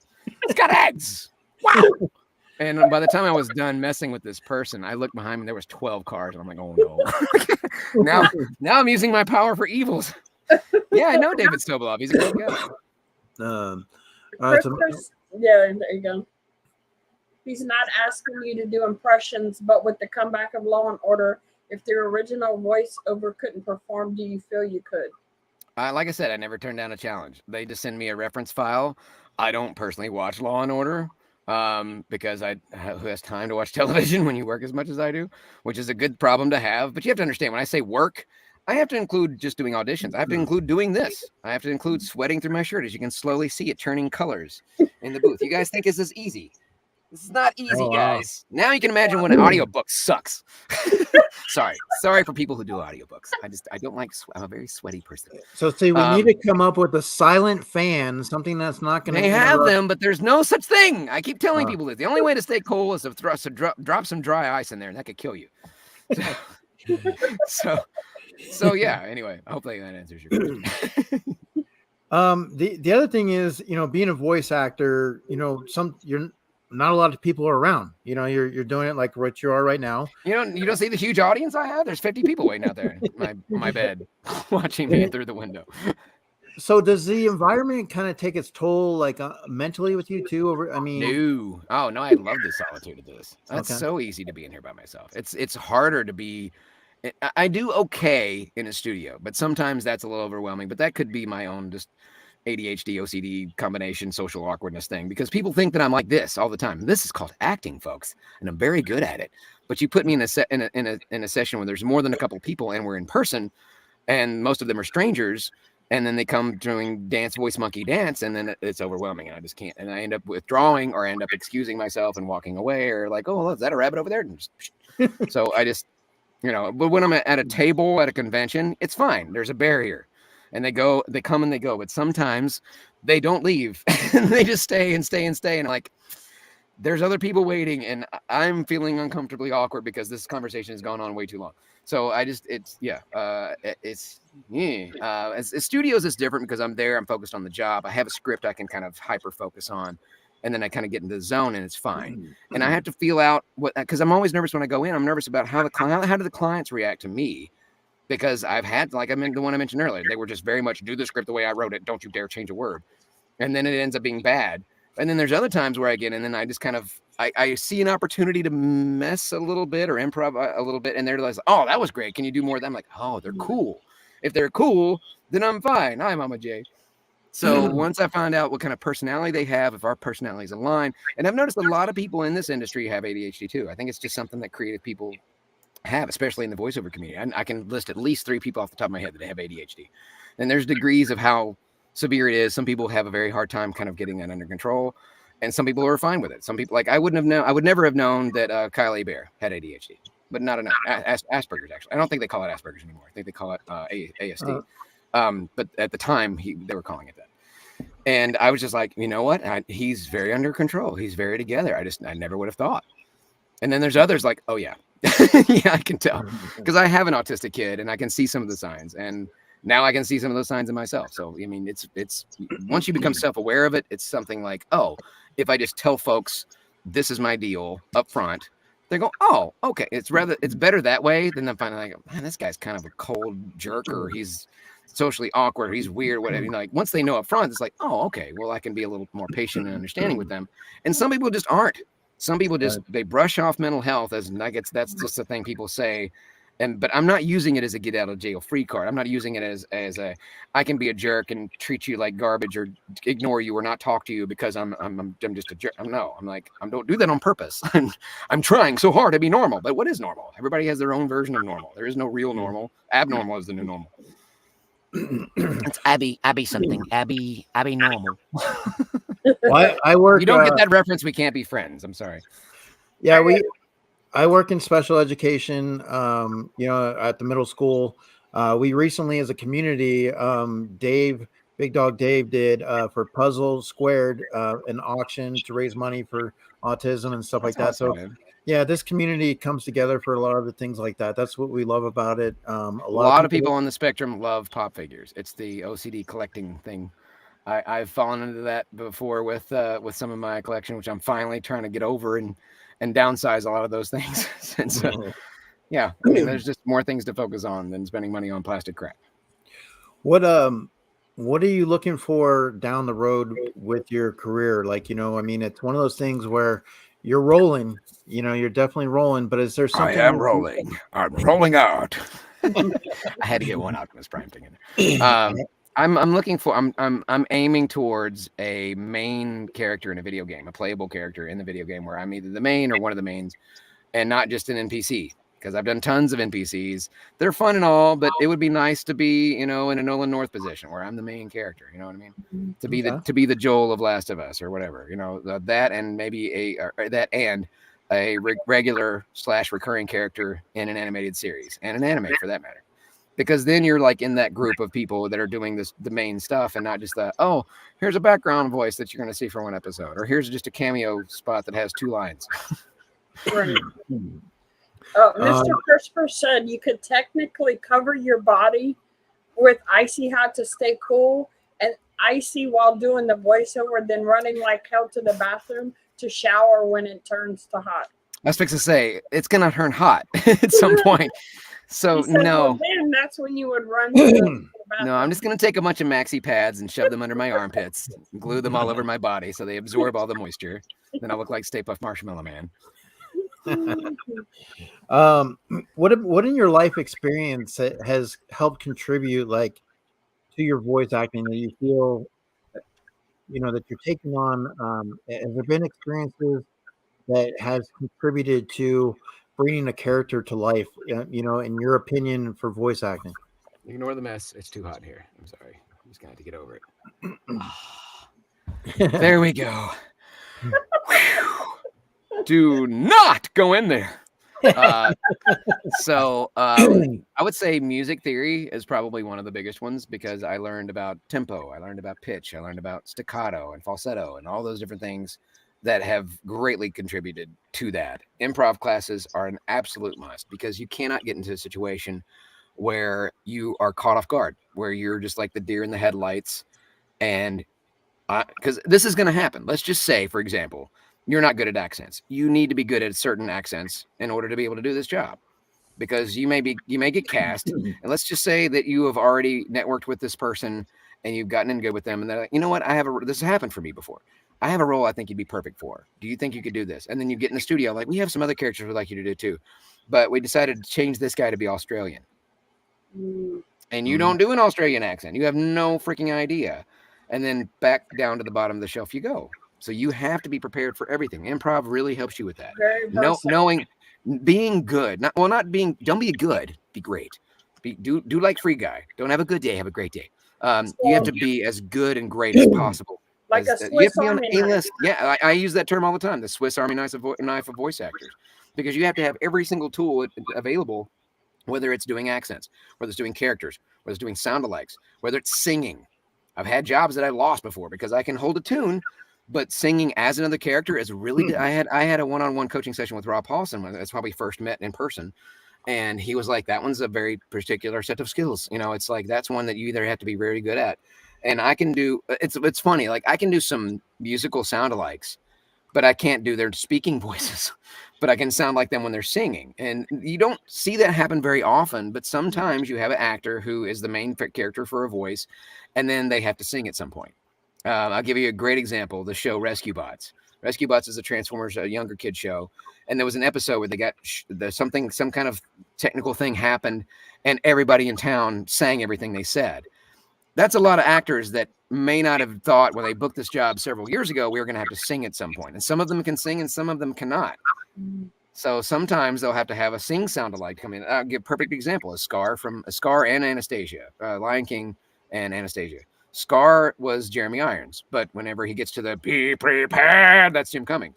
Same thing that happened like Christopher Lloyd cannot sing, but he has a song in Anastasia.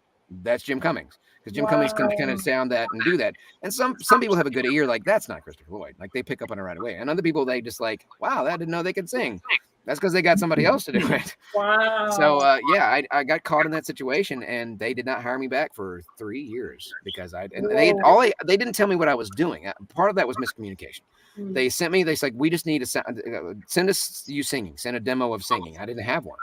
So I found a couple of sing along things that I, karaoke stuff that I knew I could do a sound like for, like All Star from Smash Mouth, and a couple other ones, and some Frank Sinatra, some Elvis, whatever I could think of. And then I just sang in my normal voice and showed some high singing, some low singing, slapped together a minute long worth, sent it back. They're like, okay, we'll see you tomorrow in Santa Monica. I'm like, oh, yay.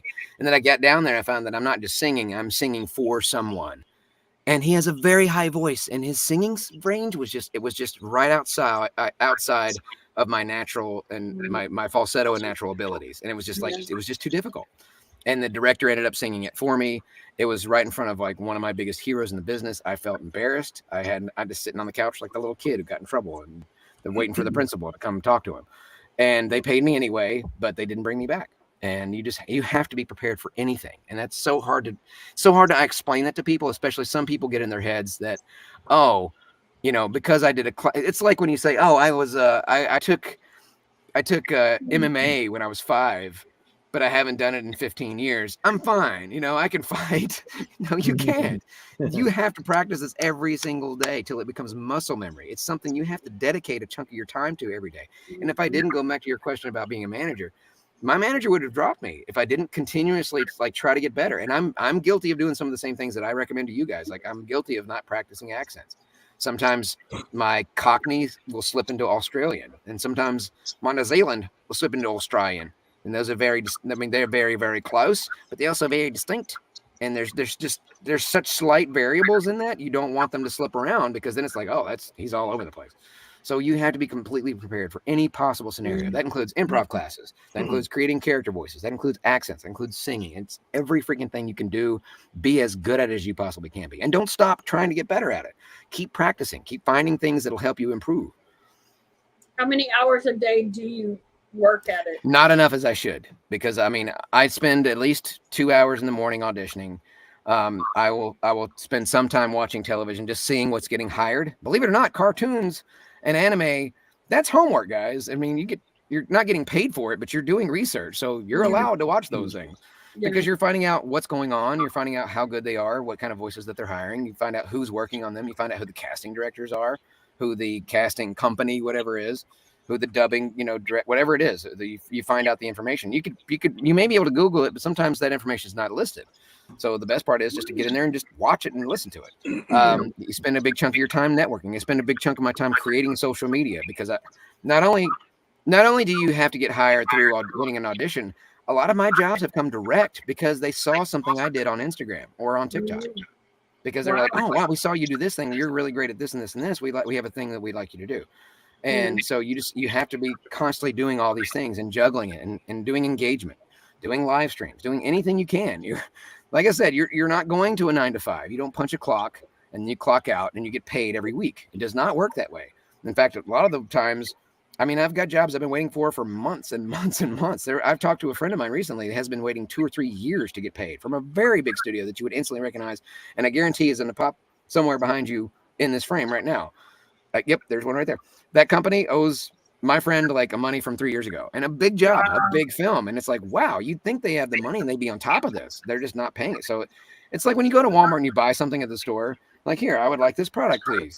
And they're like, okay, give us X amount of dollars for that. And then you walk out the store with it. And voiceover, it's like, okay, I'm going to take this product. I'll pay you in 3 to 4 months or just whenever. Bye. Yeah. And you just have to be like, okay. Wow. Crazy. Just want to check with the chat. Like I said, if you guys have any questions, I want to make sure that I can get those questions for you. Because like I said, I know he's getting sweaty and hot, and I know he's not going to be able to stay on very long. I know Tats is a huge anime guy, 100%. So What about like preparation? Like, I mean, do you do like, is there like the like rolling the tongue or the R's or saying onion? I mean, is there things that I'm at help? warming up. Yeah, I'm already pretty warm as it is. One of the things I don't do is I don't do podcasts for like an hour and a half, sweating my butt off in the booth. But I like you guys, so I'm just gonna keep on dying. It's passive aggressive humor, but it's okay because we're on a podcast. No, I warm up in a shower. I just get a shower as hot as I can stand it. And there's like a couple of songs from Moulin Rouge that I sing, believe it or not, in Ewan McGregor's voice that I know that they have the very high as I can go in the song in my natural range. And by the time I get done, like my voice is completely warmed up. But if I have a job where I have to do a big, deep character voice or Optimus Prime or the movie trailer voice, I don't want to warm it up at all. Because when you first wake up, you probably know your voice sounds a million times lower because it's just not warm. The vocal cords are really nice and tight. So I want to keep it that way for as long as possible. I avoid drinking coffee. I avoid drinking soda. I say that, and I actually did have soda today, which is probably why I'm sweating so bad, because soda's bad. Soda's bad for you, okay? Just water. I really go for water. Have tea every once in a while. There's a great drink at Starbucks called the Medicine Ball. If you ever try to mess up your throat, take zinc. It's natural. Helps your body self-repair. Gargle lukewarm salt water. In desperate times, neti pot. Oh, I don't recommend it. But if you want to pour saline through one nostril and have it come out the other side, Never fun, no. Or do you have a special diet that you eat? Yes, it's called food. That's not bad for me. That's mainly what I go for. Not for voiceover, no. For my own physical health, yeah. I did not lose all this weight from just eating triple cheeseburgers. That's what got me in bad shape in the first place. So I decided just to make some tiny alternatives, but that has nothing to do with voiceover. So I don't think how that would help you unless you really want to go on a totally different kind of podcast and talk about physical health instead. Well, I did. I saw the remarkable job that you did go from your transformation. He's frozen. Yay, it's over. And yeah, yourself, I've gone through, with obviously the pandemic and stuff like that. And I was just like, what would be some things that you would recommend to people to start to start? I was doing pretty good. I was 335 pounds in 2006. And then I kind of just fluctuated between, I got down to 230 at one point. Well, I'll take that back. I dropped down to 189 at the beginning of 2000, or by September of 2007. No, November of 2007. And, but then something personal happened and I just waved a white flag and said, I quit. I don't care anymore. Got back up to like 313. Went into a health clinic to try to kickstart my weight loss with the B12 shot thing. And they said, have you had a heart attack? I was 35 at the time. I'm like, no. It's like, well, you definitely have had a heart murmur. Something showed up on our EKG. You need to be really careful. We're going to go ahead and give you the shot, but you need it. And that started, I need to be more careful. My weight is going to kill me. My stress, my weight, going to be dead or have a heart attack or high cholesterol. I'm going to have some serious health issues because of this. So I dropped down to about 230 and did pretty good. And then another personal thing happened and I gained back more weight. It was just kind of that fluctuating back and forth. I never got below 230 from that first time I got down to 189. So, and that was a bad time too. I gained back from 189 to 313 in a very short span of time. It was really bad for myself. But when I got up to about 283 during the pandemic, I gained like 35 pounds. I was really disappointed in myself. My now ex had gone to Mississippi last June to visit family. And I was like, well, now that I have nothing to stop me from exercising and eating what I would like to eat every day. I'm just going to do it the way I know it works for me.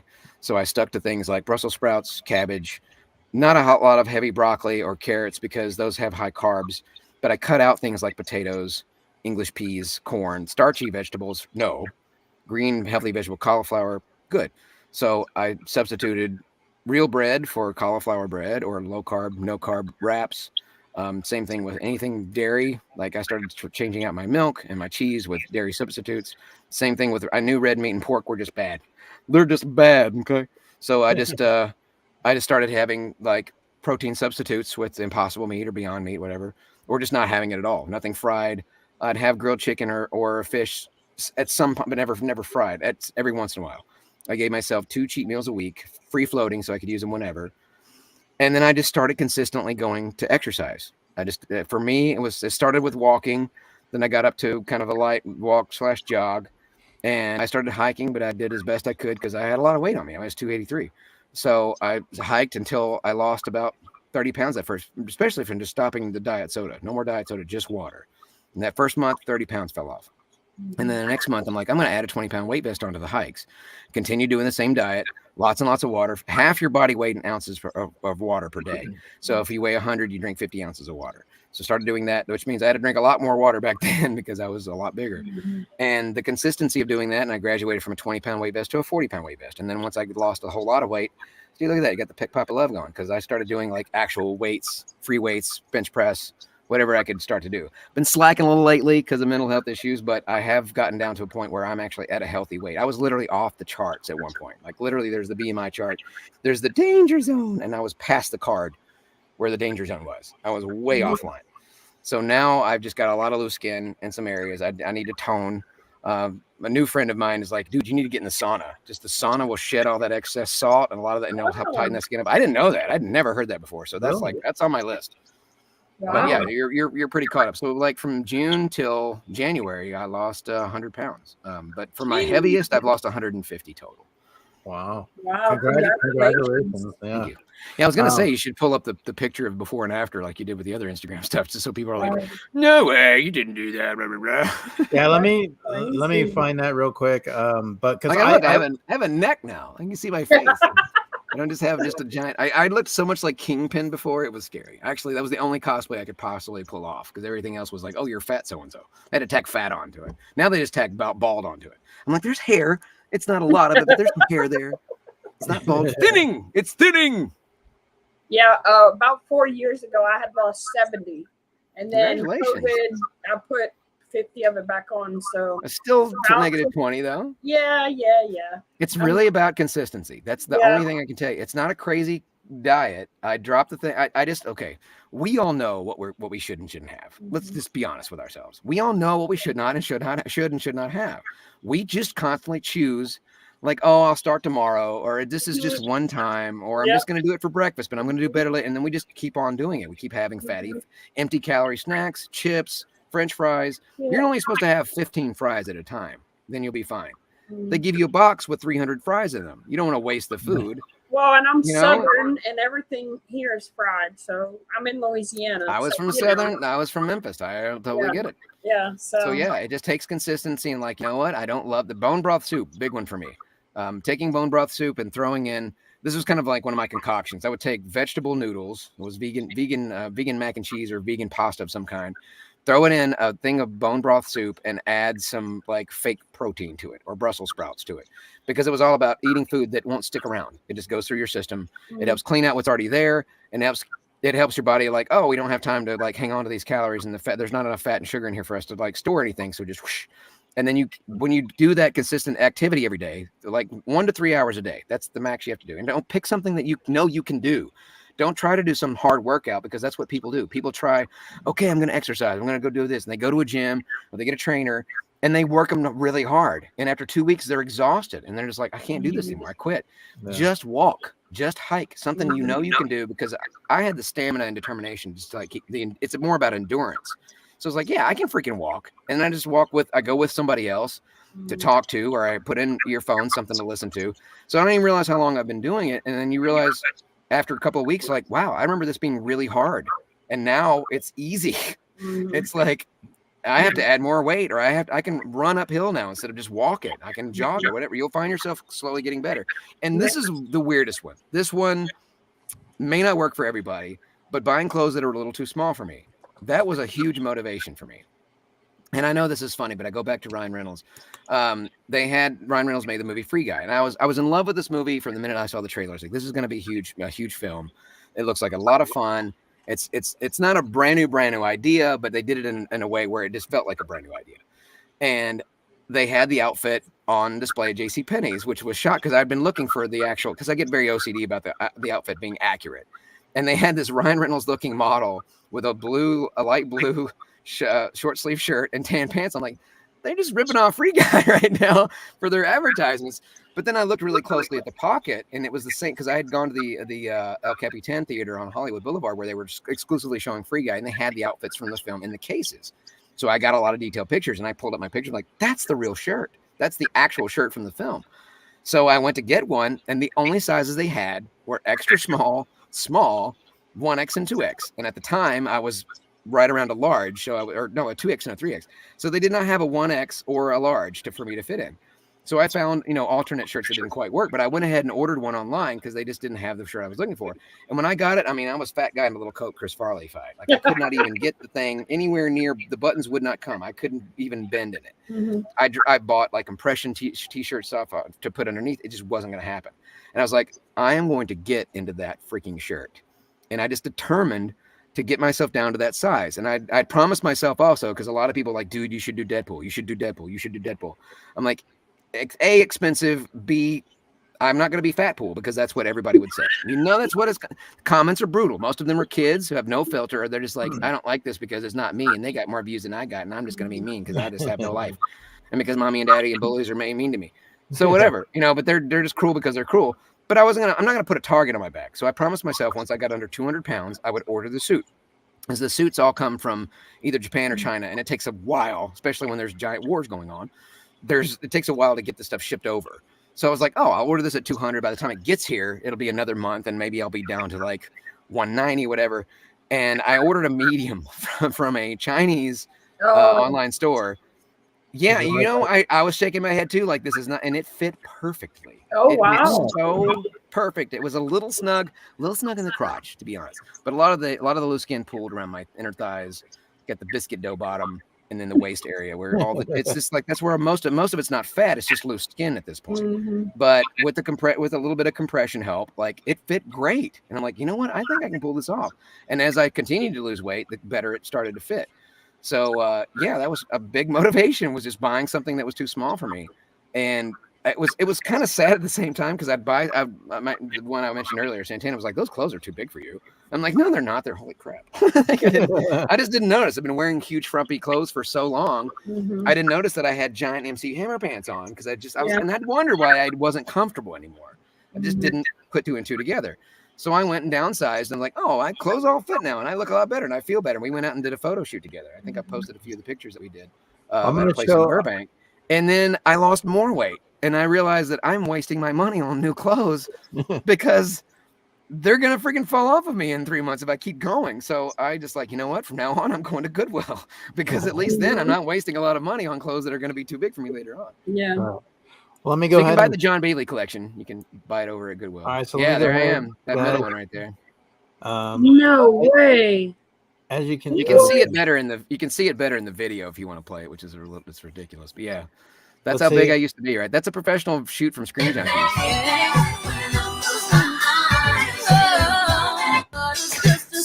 That's it. Not much to it. Yeah, that's how big I was. You don't even look like the same person. A lot of people that are like, you don't even look the same. People say that I look 10 years younger. Like they just don't even. A lot of people don't even recognize me. Wow. So yeah, good times. Amazing. And I had a lot of fun with it as well. So I went to I think it was Anime Con Pasadena, or I forget it was an anime convention, but it was the one in Pasadena, and that's not too far away. And a friend of mine, Brianna Knickerbocker, who's known for Genshin Impact and a bunch of other cool stuff, she was like, "Oh, I can get you a pass if you want to come." And I'm like, "Oh yeah," I was just hoping to see her because I had missed her over at LA Comic Con, and she's like, "Well, I'm coming to this stuff, and you want to be there?" And I'm like, "Oh, that's awesome! Yeah, of course, I'd love to go." So I went and I got my pass. I met her there, and she had to go to her table. And of course, she has lots of people waiting for us. I know we were going to get to hang out a lot. But I realized once I saw the list of people that were there, I was like, holy crap, I know like 30 of these people, and they haven't seen me in 2 years. They have no idea what I look like now. And because we still have the mask restrictions on, I'll give you an example. The first one I went to. So Zeno Robinson, big for, I believe it's My Hero Academia is one of his biggest ones, but I knew that he never worked in Spider-Man, and I knew that he never voiced Miles Morales. So each table I would pick a character that I knew they did not voice. And it's like, well, hey, you're Zeno Robinson, right? I really loved you as Miles Morales in Spider-Man. Say, you know John Bailey, the epic voice guy? That guy's really cool. What do you think about him? And so many of them, like, only 2 of them were like, hey, John, I know it's you. Like, but most of them were just like, yeah, John's a great guy. And they didn't even argue with me about not working on the thing that I was talking about them working on. Because let's be honest, we get a lot of those fans who are a little confused or may not know who we are. And we just have to be nice because, you know, we don't want anybody to have a bad experience. But some of them, I was messing with them for like minutes. And I finally was like, they're not going to figure this out. And I was like, peekaboo. They're like, holy crap, John. I didn't know that. I was like, why is this guy obsessed with John Bailey? And I'm like, he's like, Miles Morales. I didn't even work in Spider-Man. I don't know what was going on. But to see if I had somebody recording it, they would have known they were being messed with, and it would have ruined everything. Yeah, That's cool. that's funny. So Obi the Kid, he's a huge Venom fan. Hello, Obi the Kid. How are you? How's it going? Welcome. So going to cons, I mean, how is it now? You just recently went to the Anaheim one that they just had, right? Correct? Yes, WonderCon. Yeah. Yeah. That was a lot of fun. We were going to try to go to that, but it didn't work out. So what's that like now, getting back into some of the cons, because of the masks and the pandemic? Like, what does that feel now, getting into the cons? I started at Dragon Con last year, so that was like the first big one that they had back. And it was a little kind of because people were just not adhering to the masks like at all. And because there was 10,000 people crowded in that place, I was just like, this is a great way to get COVID. But I think a lot of the other conventions were watching to see if the restrictions were going to work and if people were going to get sick or if there's going to be a huge outbreak. I didn't really hear about anybody getting really sick. Okay. So and Anaheim's like, it's only maybe an hour away, if that, on most good days. On a bad day, it's like an hour and a half. Yeah, but I figured, that I got invited to be on a panel. So I was like, yeah, I'm not going to turn that down. So I went there, and then I didn't really do the convention thing. I kind of did the cosplay thing for the first time because I've always loved being in that crowd. I love the community there. I mean, obviously there's drama in anything that you go into, but I try to avoid the dramatic side of the things and just do the fun part of things and the photo shoot stuff and, just messing with people, being a bit and doing collabs, making content for my stuff. And a lot of people are like, oh, you're John Bailey. Yeah, I'd love to be in a collab with you. So like just whatever I could do. The one you showed the one video of shoot, I forgot her name already. My brain's just like farting out. Alexi, she goes to all these big red carpet premieres. She got to meet Captain Marvel herself dressed as Captain Marvel right there at the TCL. So I've been following her stuff for a year, but we'd been at the same convention at the same time, but I'd never gotten really close because she's always had a bunch of people around.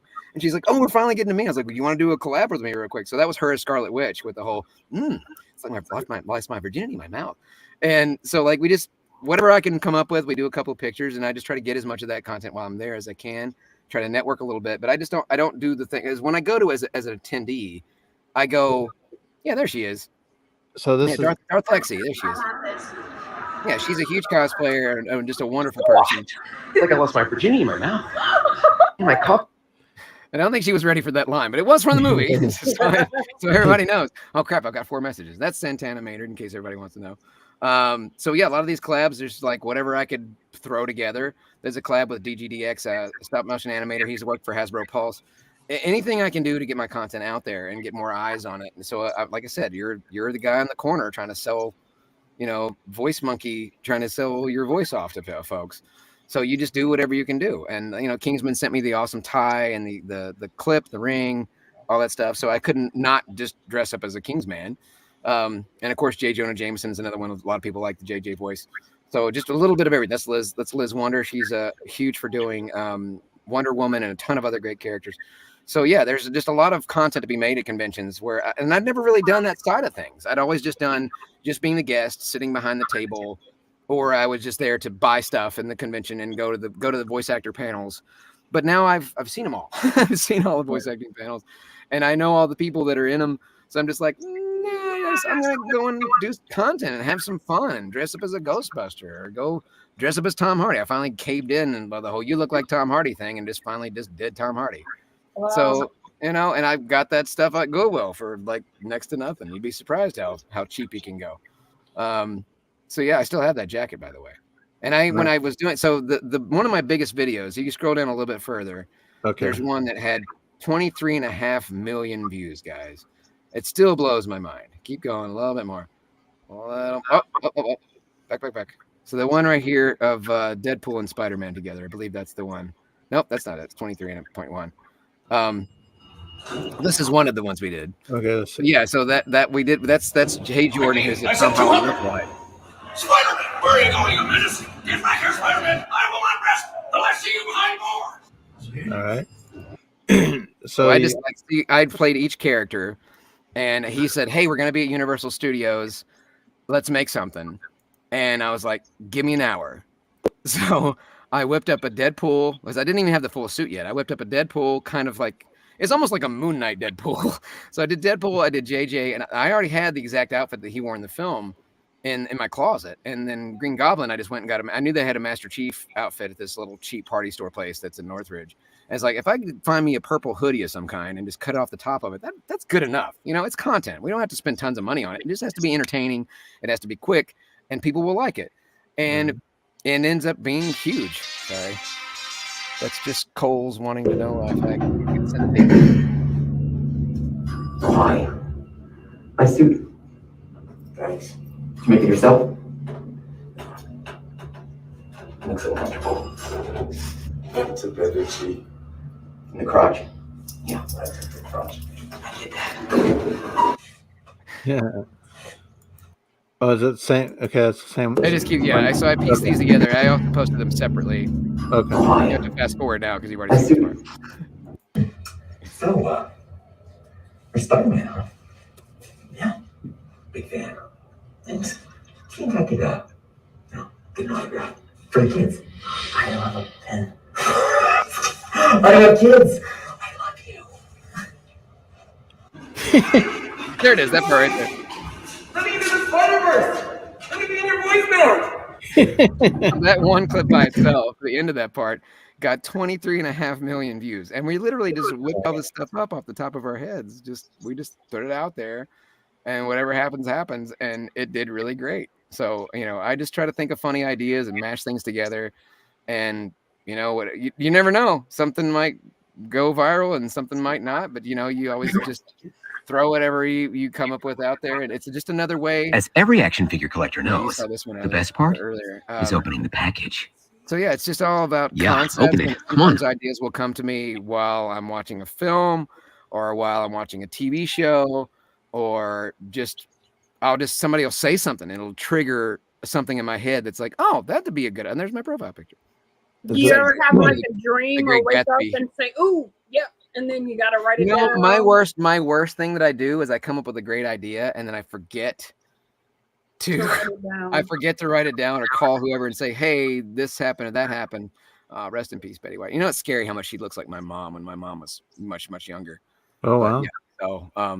But yeah, you never know. And it's just a way to get more eyes on what you can do. And eventually companies will see it. Yes. It's the Omicron virus. Is there anything else that there's Frank Caliendo? And that's one of my best buddies, Zach Ward, there with me in Santana. He's the you might remember him dying by the tail of Scorponok in Transformers 2007, but he's also Scut Farkas in the original Christmas Story movie. Oh, redheaded stepbully. Were you gonna cry? So like, yeah, he's a good friend of mine. We make a lot of stuff together. So yeah, just like you never know. I know I look like Tom Hardy. I get it. If he was only a nicer guy. I've heard he's kind of a jerk. Yeah, there's the one that did 23.5 million views by itself. It's just the end. What about my generous proposal? Are you in? For me, how are you? No, should have ended. It's you who's out, Gobby. Out of your mind. Wrong answer. Oh, crap. That's what he should have done. Yeah, the one right next to it, just that one clip by itself. That's the one. Yeah, 1.6 million likes. It's ridiculous. And it's just that one clip of me chasing him out of the elevator. Let me be in your voicemail. Yeah, it did crazy good. So you never know what'll happen. And that one video boosted me from like 50,000 followers to 104, but I've dropped down a little bit since then. But yeah, it's just fun content. And honestly, the pandemic really helped shape all this into place, because I started realizing I don't have the budget to buy a bunch of suits and have like accurate, cool, good stuff. I just have to come up with whatever I've got in the closet or go to Goodwill, and like I can spend $30, but I'm not going to spend hundreds of dollars. So yeah. Anyways, yeah. Thank you very much. I know Obi's a big Venom fan. I think there was something in there. Yeah, this is Mrs. Chen, the actual Peggy Lou, the actor. It's the best place to be, the best discounts. Ooh, I got all kinds of goodies. Yes, and today we're having a special. Everything's 50% off. Ooh, who is your friend? She looks delicious. May I eat her? Shut up, Venom. Venom, Let There Be Carnage, rated PG-13. Now on. Oh man, see, this stuff is just like amazing. I just love going through this. I did a deep fake of Tom Hardy. Hey, this is Chin here. What's up? You should eat Mrs. Chen. No, we're not gonna eat her. Oh, No, not today. fine, your chicken. Venom, Let There Be Carnage, rated PG-13, out now on Instagram. digital. So I mean, I try to combine different technologies. I try to combine filters with whatever opportunities present themselves. So yeah, if you notice there's a pattern, like certain videos, there's 3 in a row because the way the grid lays out, I try to keep it aesthetically pleasing as possible. But yeah, there's a lot of little tips and tricks that you do in order to try to kind of keep that pattern the same, because people coming in for the first time are like, oh, that doesn't like overload my brain. Okay, so the good thing is, Mama J, and for those you definitely want to check out his Instagram and go through and get to see them yourself, because there's some great stuff on there. So Christina Payne was dropping the link, but definitely you want to check out Instagram. Go ahead and check out the link tree. A lot of cool stuff that you're going to find, more than we're going to be able to put into the show. So definitely. I was going to say we're at 1 hour and 40 and I'm out of liquids. Yeah. So anything else? It gets, like I said, I start drinking my own sweat for a second there. I just wring it out in the cup. No, we appreciate you being here and taking the time, John. It's amazing just being able to hear the stories, to go through some things with you.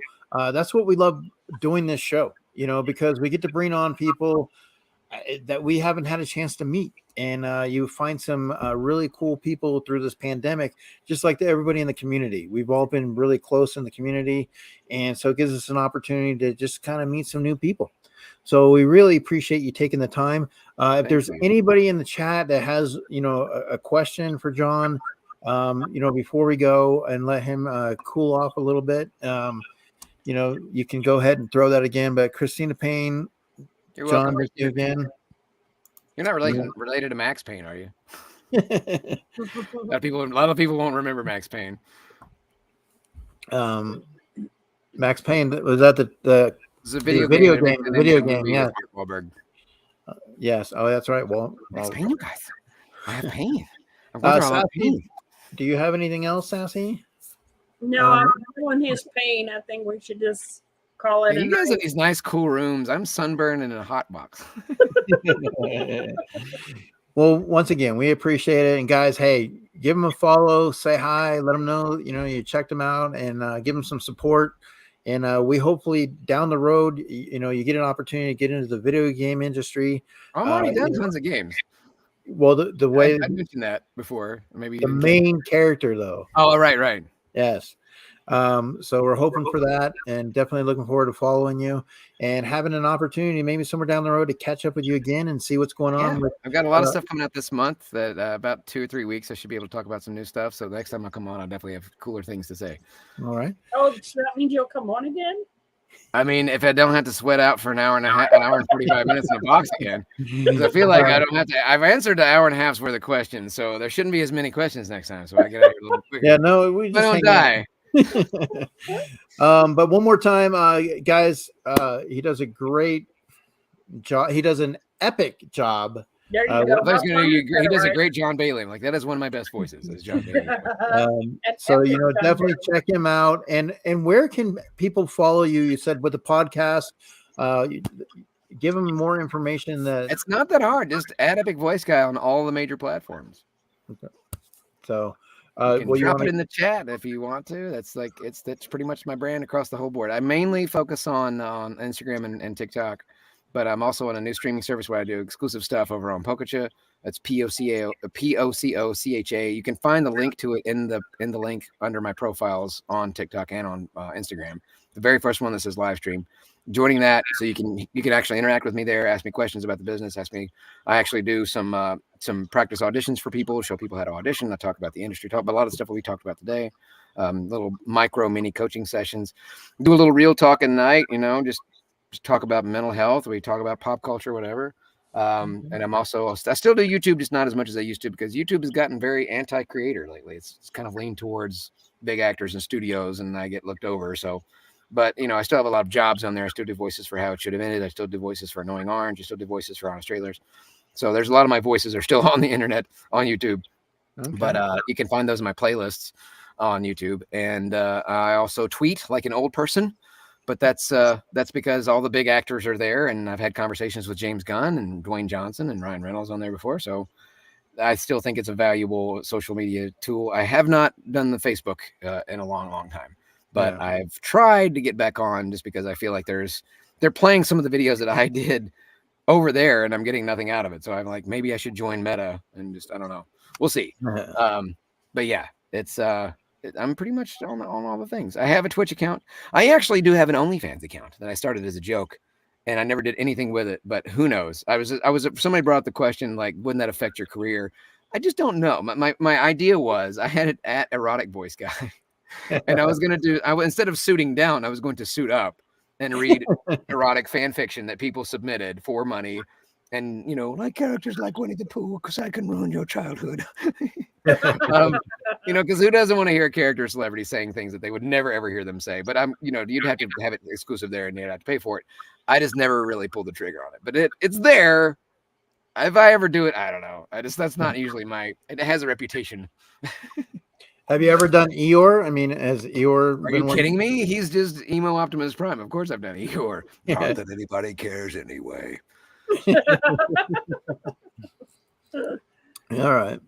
Well, we appreciate you taking the time and spending, the evening with us. And I appreciate you helping me lose 15 pounds of body sweat. So thanks. Well, I am inspired 100%. And like I said, with some of the stories, I'm definitely going to apply it because I have been wanting to get you on here to know. And so I appreciate it's not a big secret. Diet and exercise. I don't know why people think it's some massively secret thing that it's literally it. But no, because you also learn when you hear it from somebody, sometimes it just kicks you in the mouth, and Maybe. you're like, I would suggest something easy. Just try doing water and nothing else for 1 month. Don't have to do any of the other stuff. Just drink water, half your ounces in body, your body weight in ounces per day. That's not easy because it's a lot at first, especially if you're bigger. Because I was, like I said, I was 283 pounds. That's 141 and a half. That's a lot of ounces, guys. So I had to do like the big 44-ounce cups and do 3 of those, almost 4 of those a day.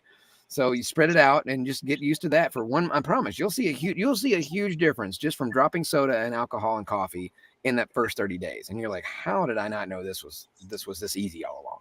And then start incorporating eating the healthier foods and just start working on it 1 meal a day. I decided not to eat after dark. I decided not to eat bigger than this much food at a time. I decided to have healthy foods instead of bad foods and substitute out the stuff that's not so good for you. Like instead of having real bacon, I have vegan bacon, fake bacon, stuff like that. You get used to it but your body will thank you and you won't die so soon. So yay. Yeah. All right. Well, we appreciate it. Thank you guys so much for hanging out. And if you're watching on the rewind and you're just starting, you're in for a treat. So once again, Eric and Sassy pop in around the world on Monday nights, 8:30 p.m. Eastern. And John Bailey, the epic voice guy, check him out. Give him some support. There's nothing left to check. I gave you everything. That's my entire career in an hour and 48 minutes. So there's nothing left. You basically saw all the best videos. So I guess I'll never see you guys again. Sucked me dry. And had to end him on a Deadpool joke. I have to be very careful with Deadpool because I'm not an R-rated person. So it's like PG-13 innuendos and fake bad words are the best way to go. Now, do they ever tell you what you can and can't? There's more questions every time. I think it's over, Sassy. Another question pops up, which leaves nothing for the sequel. The sequel's going to suck. The sequel's going to suck, Eric, because you keep popping questions out. Welcome to my world. I can't help it. You're intriguing. What can I say? Save some for the sequel. All right, Mr. Bailey. Appreciate it. Thank you so much. And enjoy the rest of your week. Don't have a good day. Have a great day. Have an epic day. Bye-bye.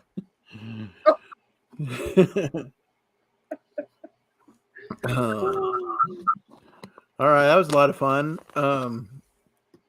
Like I said, guys, we try to reach out to people in the community and see if we have an opportunity to bring people on and just give you a little different insight into what's out there.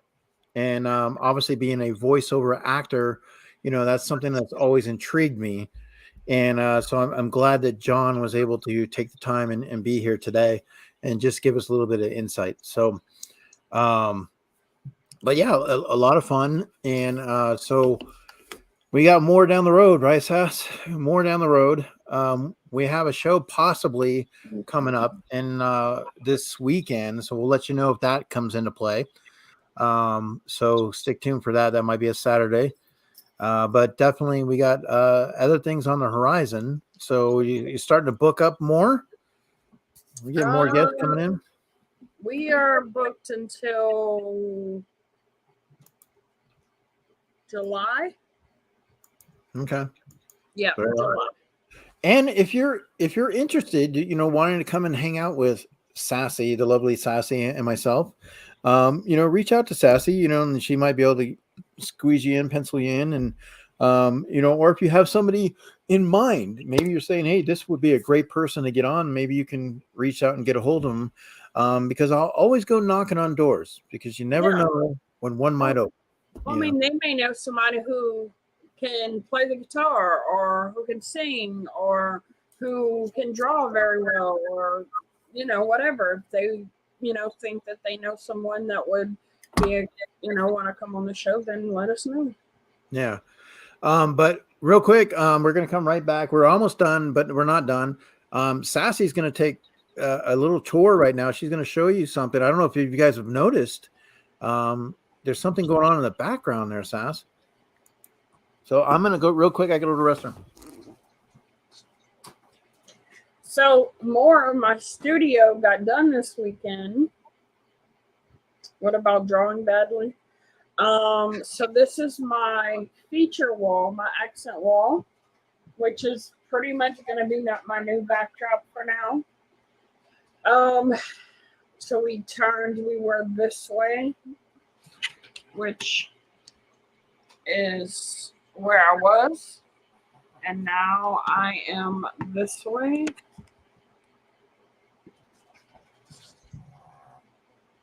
So I would say 75% of the room is done. So I'm happy about that. I think I have all my pops out, but maybe a few. And then once the room is done, I will have all my sodas out as well. And all my Dorbs, my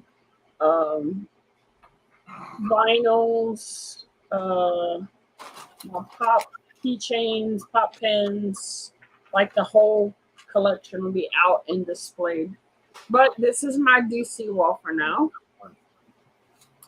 So, and then I can show you my light.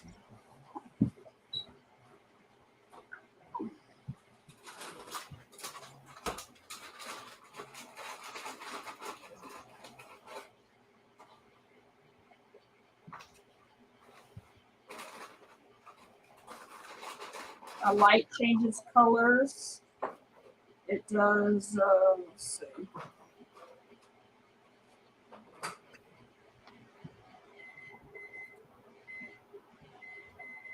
Now it's not going to do all the different things it was doing yesterday. Let's see. Wow, that's cool. Changes colors. It does different, like. Now, did someone make that for you, or did you find it somewhere? Terrell got it at a Comic-Con last year in Mississippi. Oh, wow.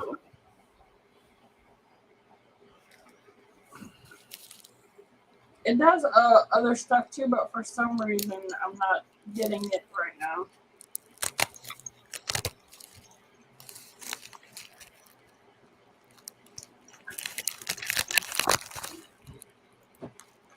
All right. Very, very cool. So it's work in progress. I got some more stuff that we're going to be doing eventually, but this is the new backdrop for now with all my DC goodness, and my Marvel black light pops are on the bottom. So my Trey's like, Mom, you have a lot of DC. I said, well, actually, I thought I had more than that.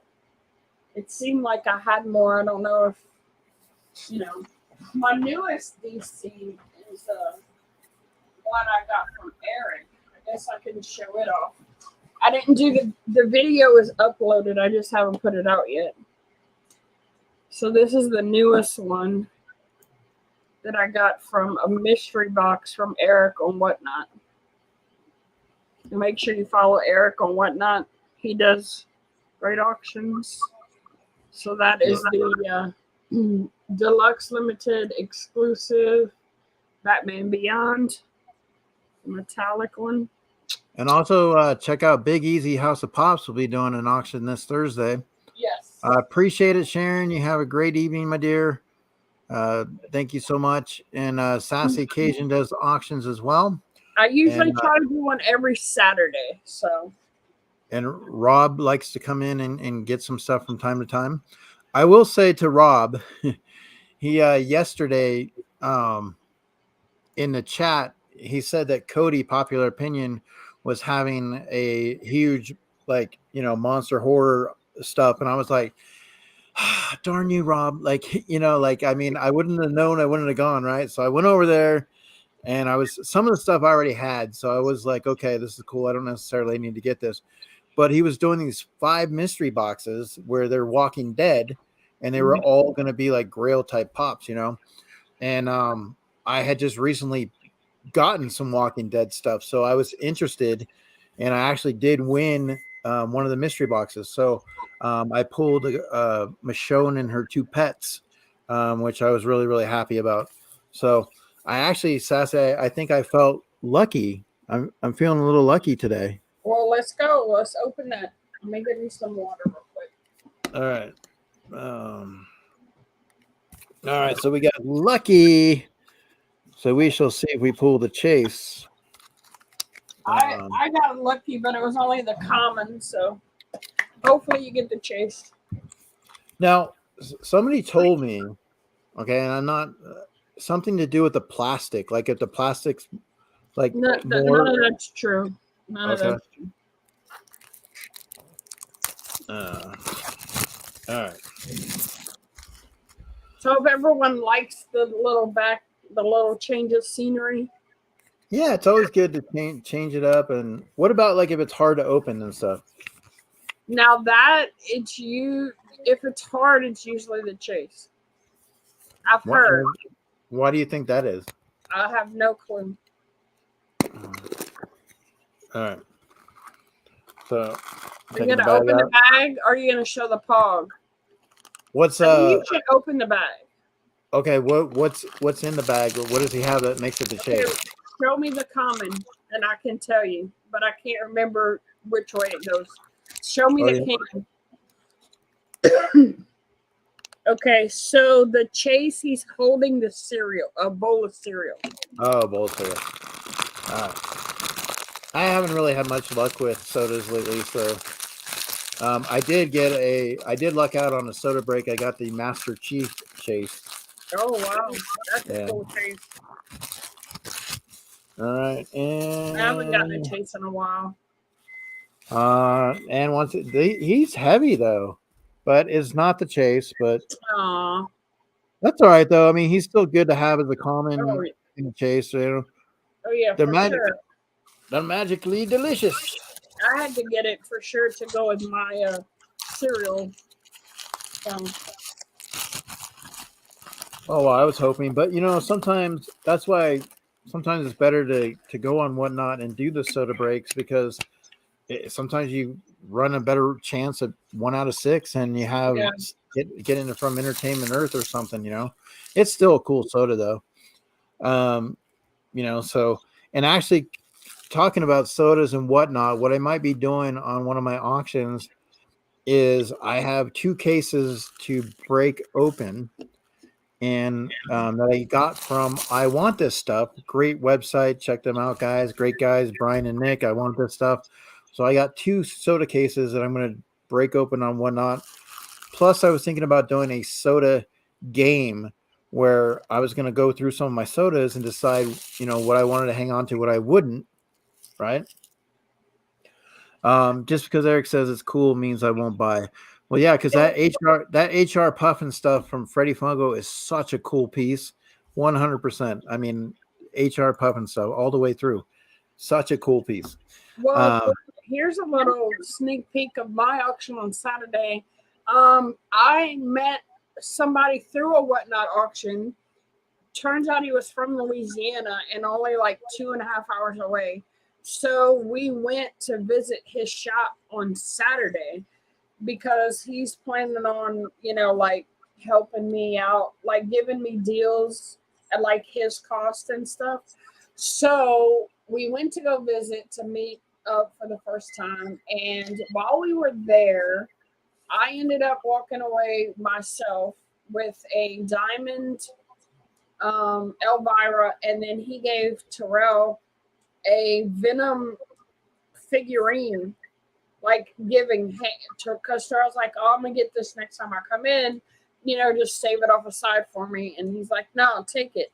But we also Terrell bought me that Batman. Let me see. While we were there, Terrell bought this for the backdrop. Oh, nice. That's cool. Let me show you Solo Layup. That's really cool. Yeah. So I got this. We bought it. He gave us a great discount. And then he had gotten an extra soda case of Agatha from WandaVision. He ordered one and they sent him two. And he's like, what am I supposed to do with this? And instead of just sending it back, he gave it to me at his cost. So with all that being said, Saturday, I'm going to have a case break of Agatha from WandaVision. Nice. So. And I'm trying to remember what I ordered. Yeah, I was wondering what 2 cases did you get? So I got the Masters of the Universe, the elephant, the one that's the snout. Yeah. Snout spout. But then I also ordered, let me see if I can see it real quick, because I want to remember. And then actually shipped pretty fast because I just ordered it on Friday. Well, yeah, but it doesn't have to go far. No, but with shipping these days, like I sent something out to Christina Payne and it took like 12 days to get there. Well, that's because you're across the country. You're not far from I want this stuff. I know, but I sent something to LJ and it got there in like 2 days. Christina, it took 12 days. So, I mean, that's what I'm saying. It just always depends sometimes, like. No. Yeah, you never know. Let's see. Let me check this out. But so what else is going on? What about you? You had mentioned something about chicken nuggets. Oh yeah, it's Saturday. Sunday for Sassy Sunday. I haven't had Sassy Sunday in a while. There's going to be a few people on screen doing the chicken nugget challenge. So if you're not busy, it's supposed to be you, me, Bearded Barbarian. Barbarian's going to ask Chase's Kingdom. I asked Mr. Awesome. I also asked Big Easy, but he's not 100% sure he'll be able to make it. Just like what you said.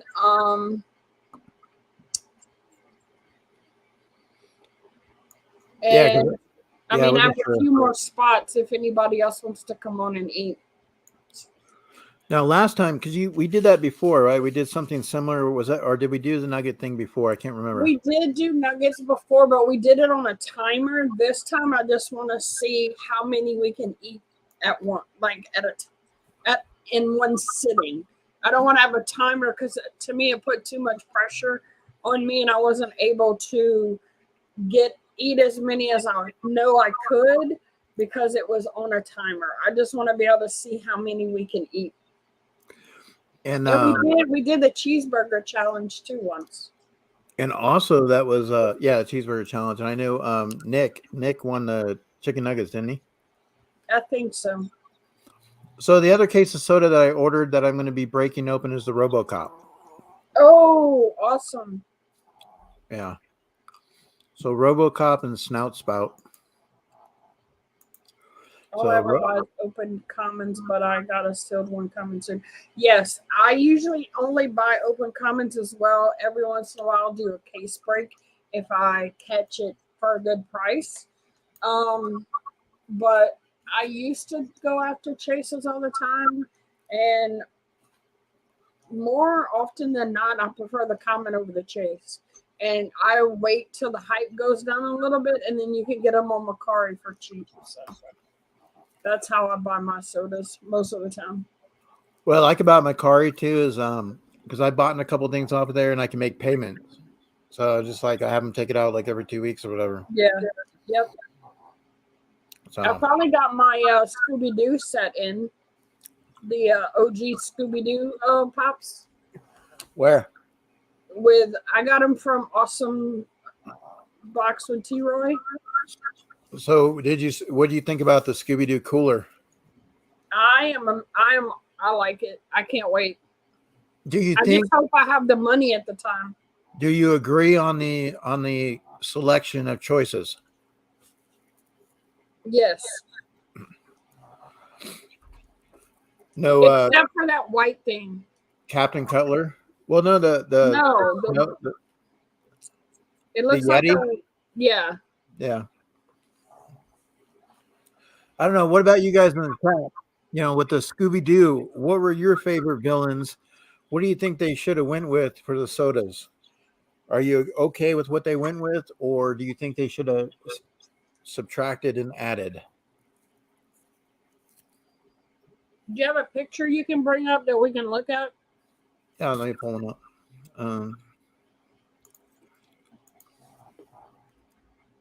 But yeah, I got the OG Scooby-Doo, Scooby, Shaggy, Fred, Velma, and Daphne.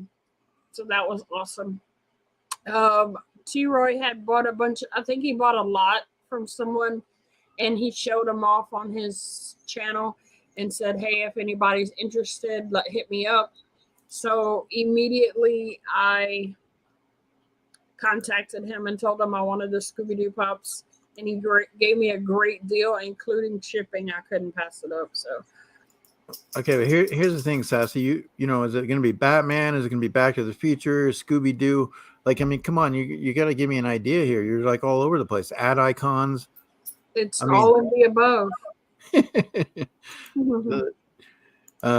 Yeah, there's a lot. That's the thing. I like everything. It's hard to choose. Okay, yeah.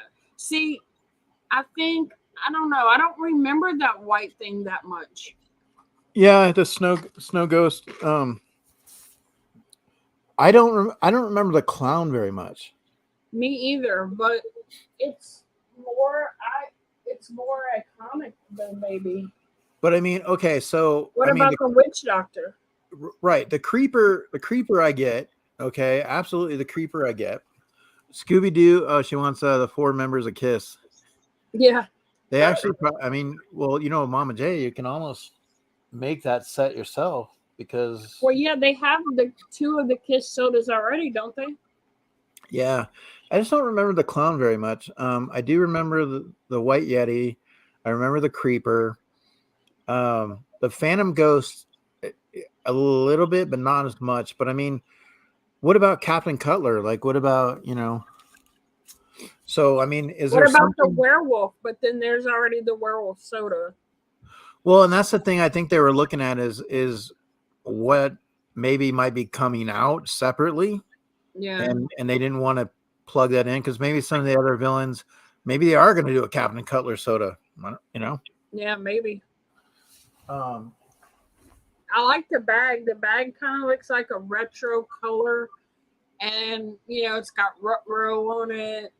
So I kind of like this bag. I'll probably keep this one. I didn't keep the other one. How do you think Scooby-Doo looks?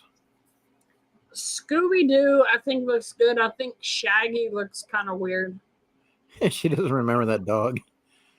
Uh-uh. Mama J, you're not supposed to watch Scooby-Doo. in under the influence, when you're drinking and stuff like that. It doesn't work that way. So, let's see. But definitely, like, I mean, I think that's pretty cool. But yeah, I like, because see, they already have this Yeah. soda, right? Yeah.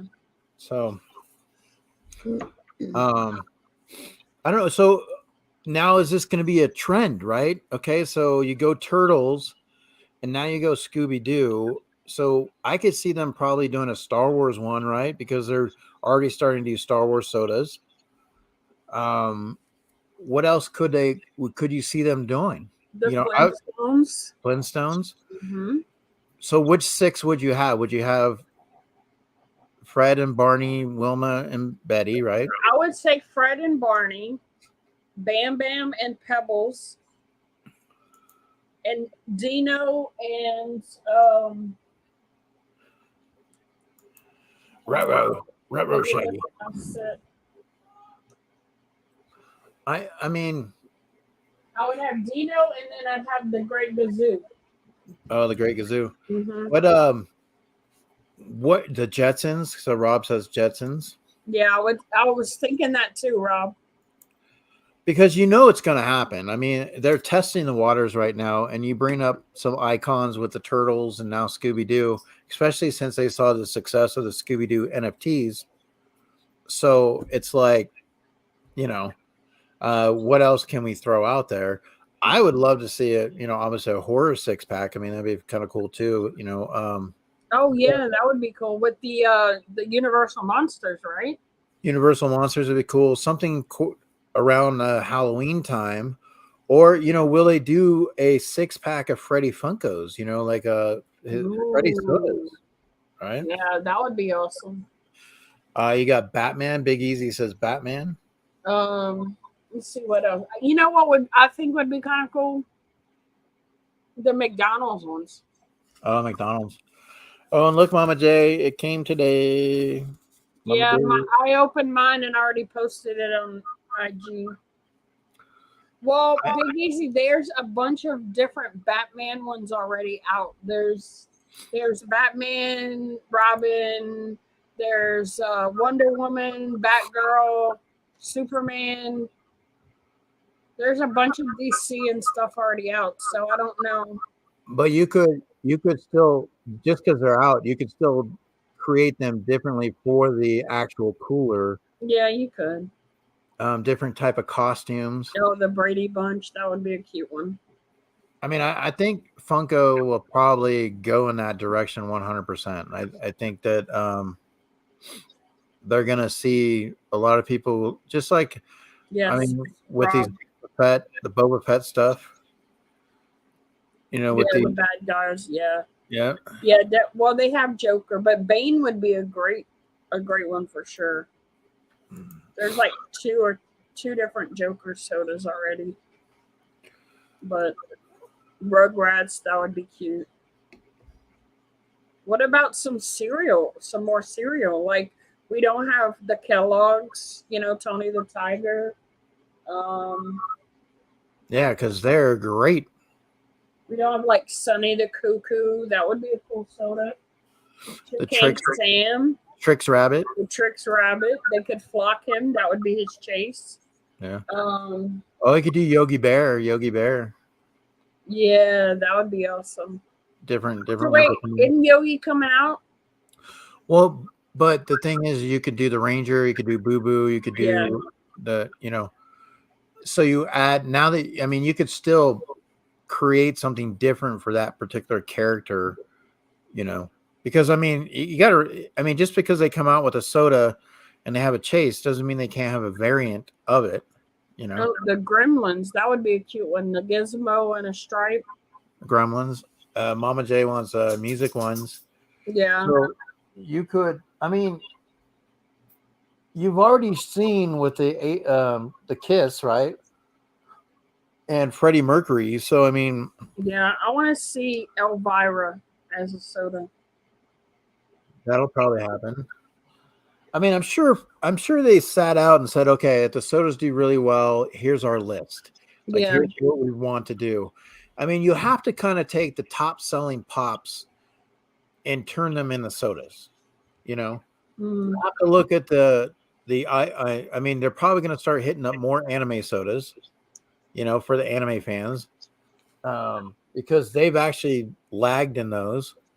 Some but of I mean, some more of the ad icon would be cute as soda too. you could almost, I mean, they can't. It's a 6-pack cooler, so I guess you couldn't do Snow White and the Seven Dwarfs. You know, and that sucks. Yeah.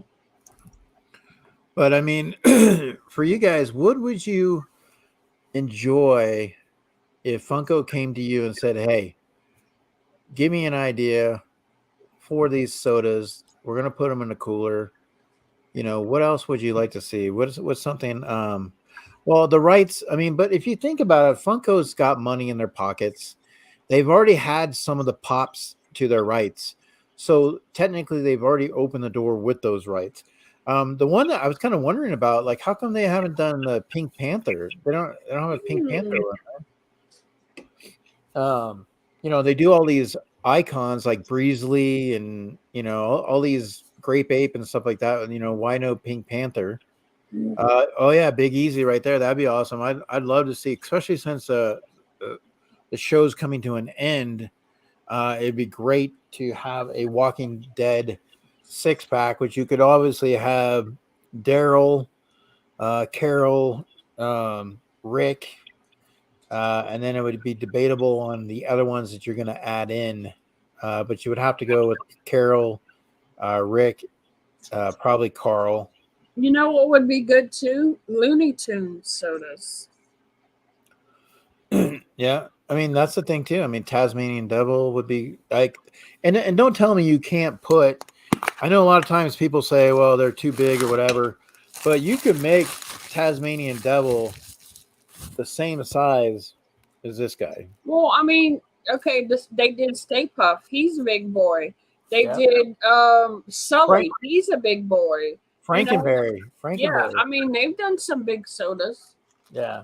And then even like Leatherface, he has a saw. So Yeah. I mean, Can you imagine a Roadrunner and a Wile E. Coyote soda? That'd be awesome. I mean, I think there's a lot of. I mean, if you're going to keep the train rolling, you know, I mean, where people are really excited by sodas, and sometimes it seems that they're more excited with sodas than they are the pops. But which I asked that question a while back. Do you think that the soda craze would replace, you know, the love for the pops? And I don't know where that stands exactly, but it just seems that a lot of people have taken to the sodas. Yeah, I've seen a few people pretty much get rid of their whole collection and just do sodas. And at one point, I had kind of started going that way, but then I kind of backed up a little bit again. So I'm kind of in a balance because there really hasn't been a whole lot of pops lately that have been catching my attention.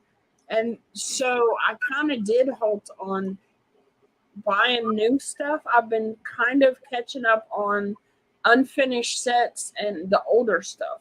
Right. And which I want to show you guys.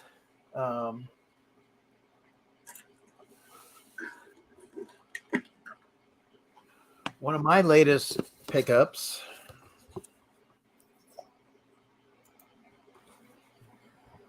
Ooh. So I got Shiva. I've never seen that pop before, ever. Yeah. Okay, I'll be right back. You know, it's that time for me. So, and then recently, let's see. So trying to think of what else that recently I picked up. Oh, so I did pick up the Jollibee. So I got the Jollibee Pop recently. And oh look, I got the Freddy Funko as Jollibee.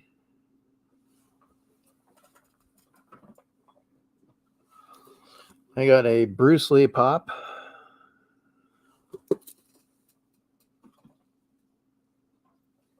and we picked up the ever popular Five Nights at Freddy's pops. And of course, I won this in a Whatnot giveaway. They pulled my name out of the ticket, which I was really excited about. I got the flocked Bigfoot, so that was really cool.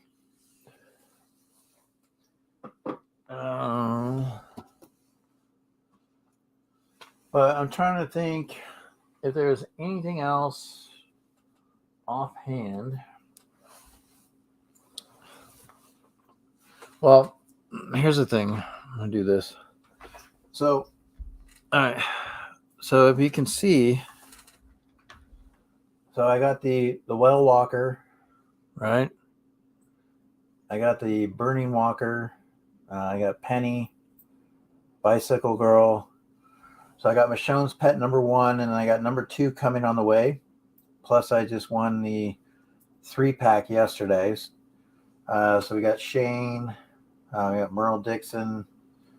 Then I got my Daryl on the bike, 100%. And then I won this in a giveaway as well. My Negan in the box. So that's really cool. And of course, Twisty the Clown. And then recently, the Captain Spaulding. I've got my autograph pops, which my Ghostface should be coming next week. And then I'm building up the Universal Monster line. I got the Mutant, the Wolfman, Dracula, Phantom of the Opera, and the glow-in-the-dark Wolfman. So I'm still looking for the Mummy and Creature from the Black Lagoon. So if you guys see that out there, let me know. Couple of chases. And I got my twins. Picked up Godzilla and King Kong. So yeah, my horror's coming along, and of course my Handmade by Robots. I picked up my Ghostface little pocket pop. So definitely had that. So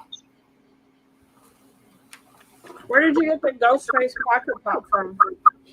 the Ghostface pocket pop, I actually was able to get it on eBay, believe it or not. It was the last one. They had like a whole bunch of them, and you could scroll down and pick which one you wanted. And they had one more left with the Ghostface, and it was only $12. So I was like, that's a no-brainer for me. Right. Yeah, I appreciate Tats with the Bigfoot.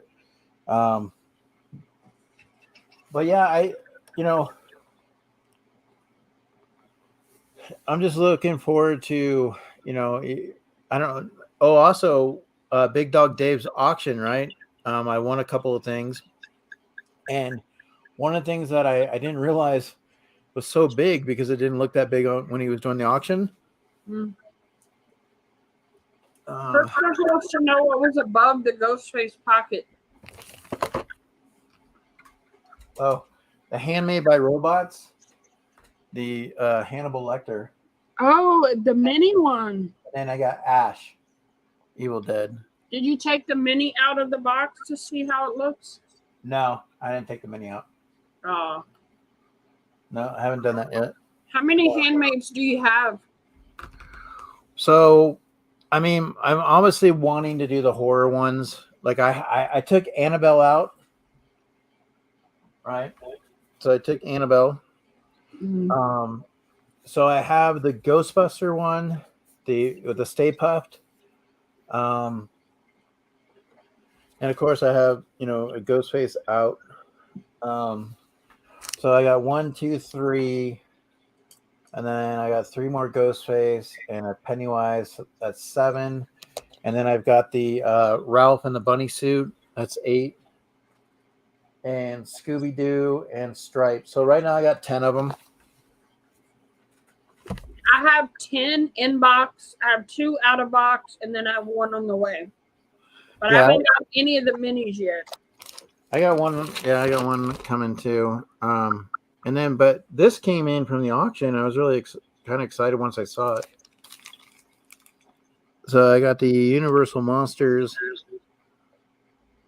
pin set. Wow. So limited edition 600. Wow. So Yes, they did make. Yeah, they make some mini ones now, Mr. Christopher's, and there's some really good ones too. Hey, Hatter. What's up, Hatter? You missed Deadpool, Hatter. He said hi to you.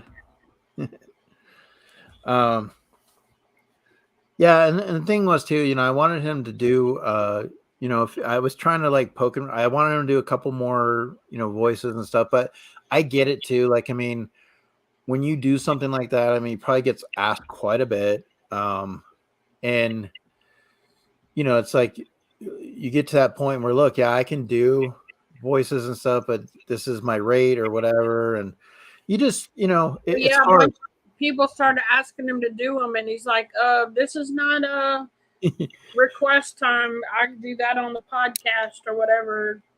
So, well, and that's the thing is, and that's why I try to explain to him too, that, for us, we do a lot of collectibles and openings and stuff. So it's kind of nice to have somebody in that can change it up like that.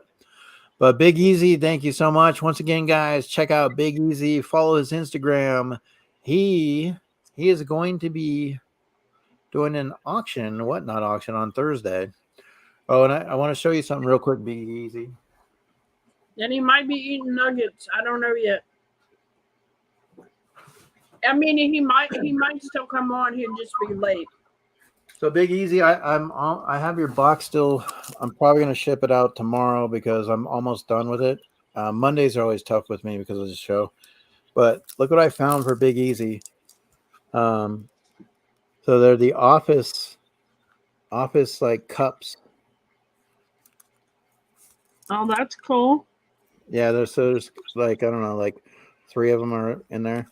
He can put beer in it and take it to work. Yeah.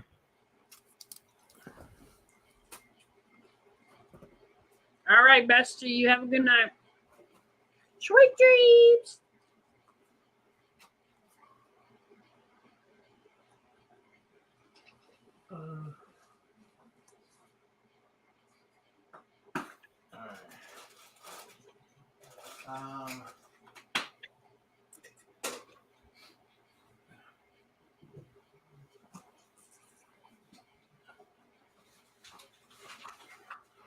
So the other thing is, Sassy.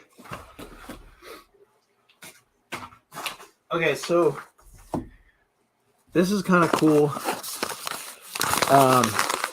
There's a guy who does all Marvel content, right? It's everything always. Michael Roman. He's also on Instagram. But he's got a huge, like, he almost is at, let me double check. I don't want to mess it up, but he also gives away PlayStations. Like if he hits a certain number,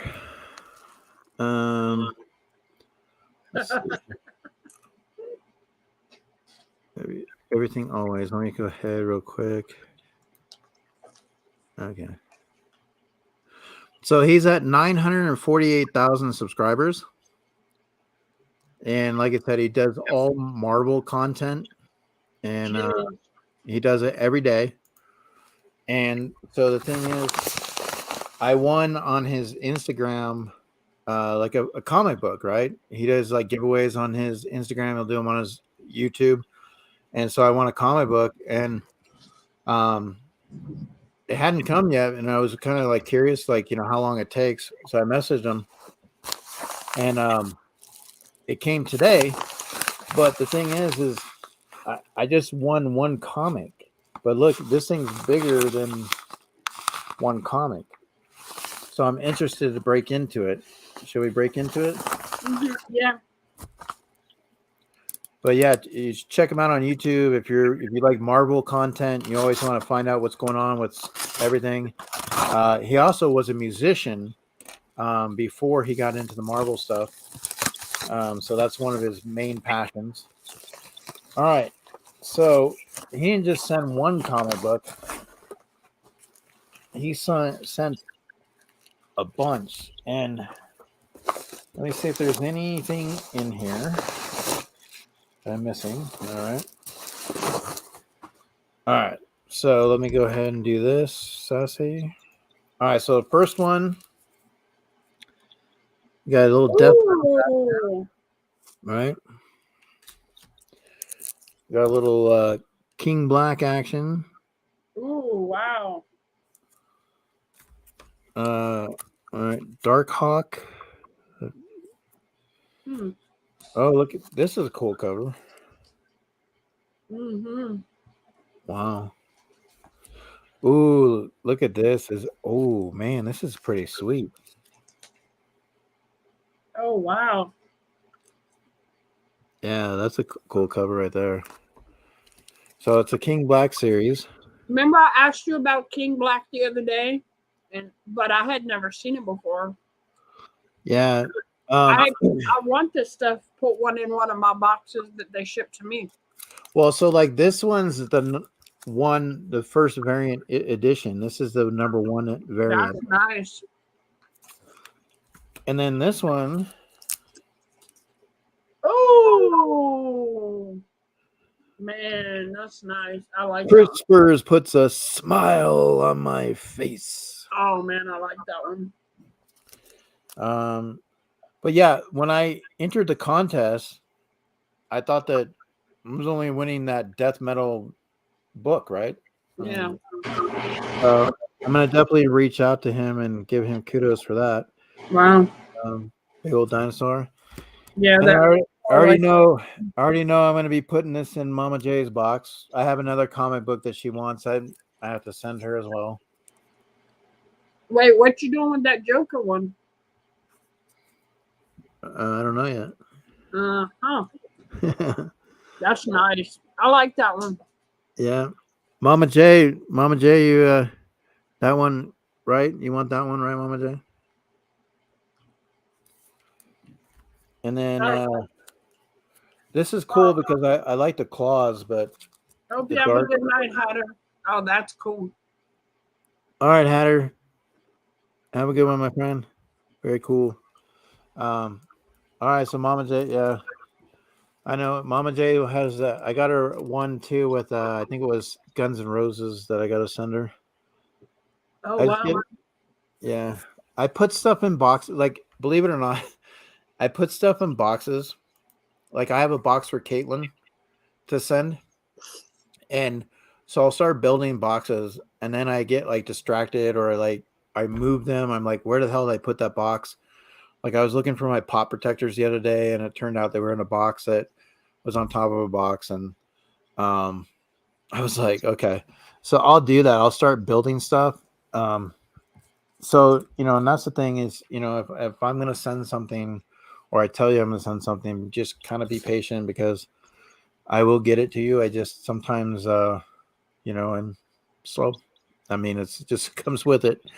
I do that right before Christmas time. I'll start putting stuff aside for, different people. Yeah. Or throughout the year, if I see something that I know somebody would like, I'll grab it as, a future gift or whatever. Yeah. All right, so this one. Oh yeah, that's right. I got the. So I picked this one up at $7 a pop. I had to make sure. I had to make sure that I got it because I knew if I wasn't quick to the trigger, it was going to be gone. But just to add to my collection is the teddy bear girl from Walking Dead. Mm-hmm. So definitely had to grab that. So now I got to sprinkle that in. I don't know anything about The Walking Dead. Well, it's a love story. I know I've seen the Daryl Dixon on the motorcycle. I've seen that pop.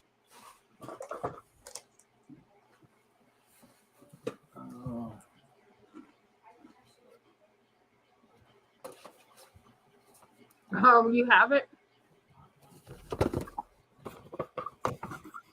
Oh yeah, I like that one. Yeah. Terrell tried to watch Walking Dead and he loved it at first, and then I don't know, he just got bored with it, I think, and he just quit watching it. Well, the thing is, I can probably order pizza if you guys want. Okay. Yeah, I want a pizza. Pizza. Yeah, I know. It's like, do you guys? Monday nights are always tough because I start at 5:30, and and then by the time you get done or whatever, it's like. Who's that, Logan? Hey, Logan. It's Jacob. Hey, Jacob. Hi. But yeah, I want. I don't know. Oh, you know what I wanted to try? Oh, did you notice on Auntie M's Instagram that she found a store that has pops? Yeah, I saw that. That was really, really cool. I was like, man, She's like, there goes my budget. What's up, Annie M? Yeah, she like pretty much hit the gold mine out there with all the pops out there. Mm-hmm. I mean, I don't know how expensive they are and stuff, but definitely. Or if there's anything good, I wonder like what kind of pops they were. Well, since Annie M is in here, I'll show you Annie M. Ooh, I need that soda. And but yeah, I think like I said, it's really cool. I've enjoyed being on Whatnot 100%. And the thing is I mean, you've been in some of my auctions and Johnny Funko and stuff. Like, I don't always make that one pop that goes up to $100 where people are just bidding crazy, right? I mean, when I go in there, I'll bid to a certain point, and then I'm like, okay, I'm out. I'm not gonna overbid for this. Like, I have pop price guide up, right? And I'll look at the pop and see what their starting bid is. There was one auction where they were just going in, and everything was probably like maybe only $5 below PPG, and they had like 8 auctions in a row where nobody bid. Like, they were just like, okay, move on. And it's like, okay, you need to like get people hooked a little bit, too, where they are buying stuff. But at the same time, like, I'm not looking in there to overspend. And I know you're trying to make a little bit of money too, but there has to be a medium, so like on one of the latest auction that I did, if they hit over 20, they got an extra pop. So it'd be buy one, get one. And like I said, I had one guy that bought 13 pops, so he took a lot of the marble stuff. But I have a lot of stuff that I've been accruing and just trying to listen. What I do too is I go into the auctions and I listen to what people are like asking for, right? And I'm like, okay, so I keep my eyes open for it. Like, a lot of people like Toy Story, or they're looking for, of course, the anime and stuff. Annie M, did you just do another super sticker? She did. Oh, Annie M. All right. I'm going to come into your live stream. I'm going to get you back, Annie M. And Annie M, she does her live streams where she's singing. Last night, Sassy came in, and I was on there with her too, and it was a lot of fun. And then bees popping. So let's see here. So thank you.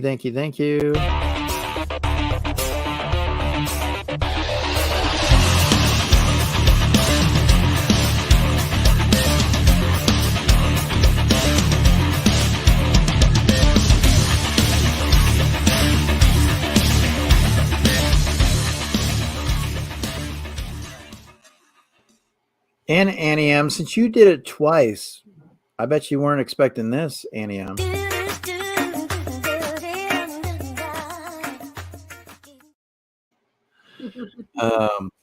So thank you. So definitely check out Annie M, and she's now getting into the Funko. She's been helping a lot of people in the community, doing a great job, with that watch hours.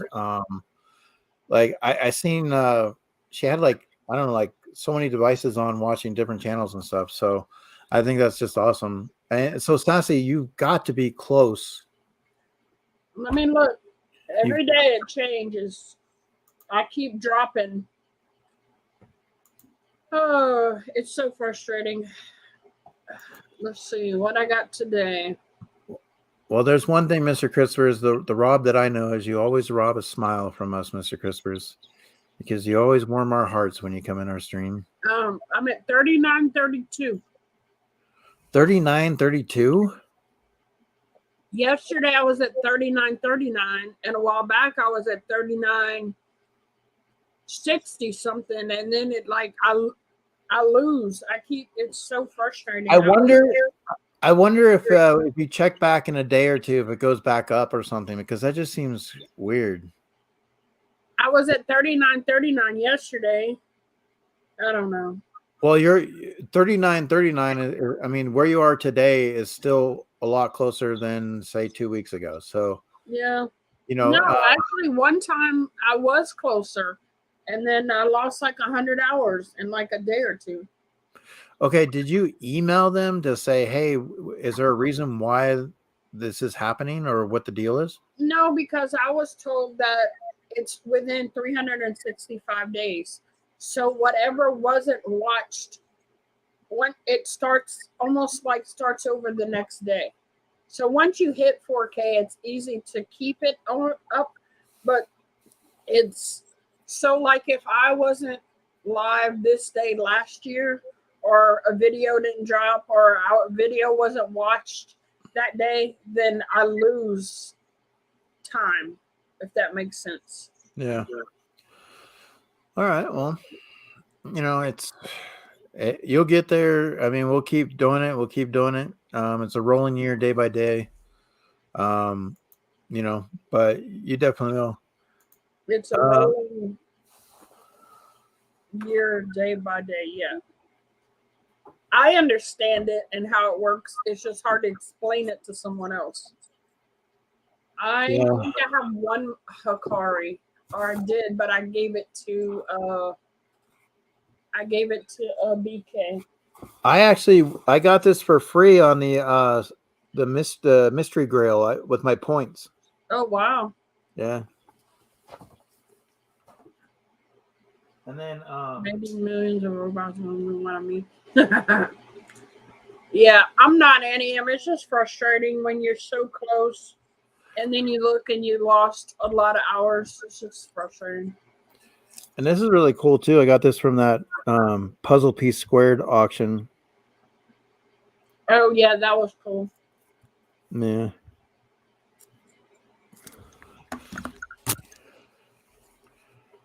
So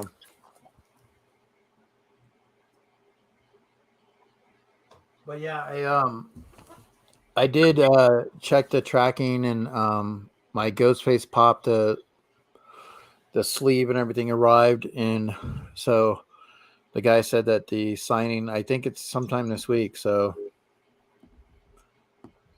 yeah, but I mean the Hikaris, like even on what's that website that had Gemini Collectibles? Do you see Slush? Not right now.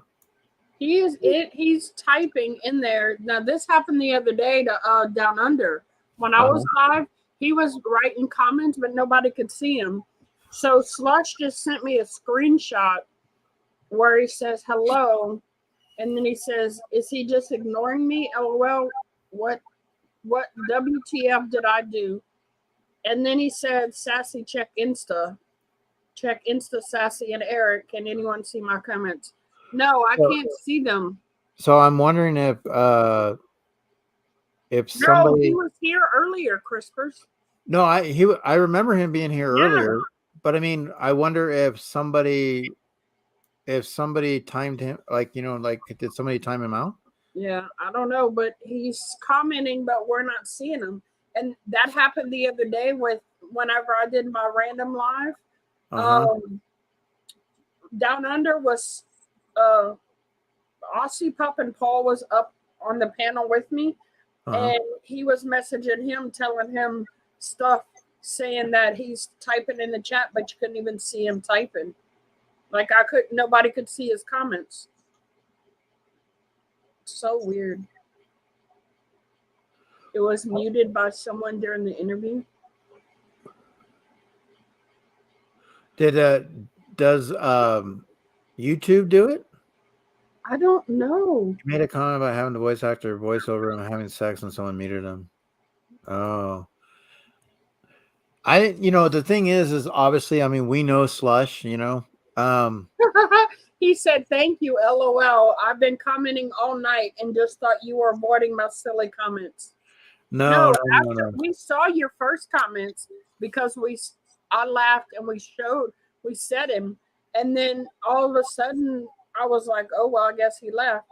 Some of the admins muted me. I wonder. I mean, I don't know. One of the admins muted me. I don't know, Christina, because I don't know who would normally do that as far as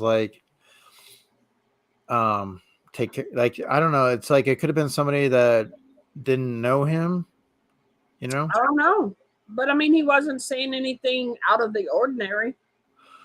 Yeah, I mean, one of the things I think I'm going to start doing down the road is go through like the wrench thing and pick who has the wrenches, You think Johnny did it, Crispy? I don't know if Johnny would do something like that. Oh, well, I'm sure if anything, it's one of those. Hopefully, it's like a misunderstanding where it's like they see I hope so, because we definitely wouldn't want him banned or muted or whatever it is. Yeah. No, Flush, you're always welcome. And I am seeing all you. He's messaging me as we're sitting here. No, I like. Here's the thing for me. If I'm going to like remove somebody from my channel, or like if somebody comes in, I'm going to tell them, like, I'm going to say, look, I don't appreciate the comments. You're being removed. Like whatever. I'm sorry. You can go somewhere else.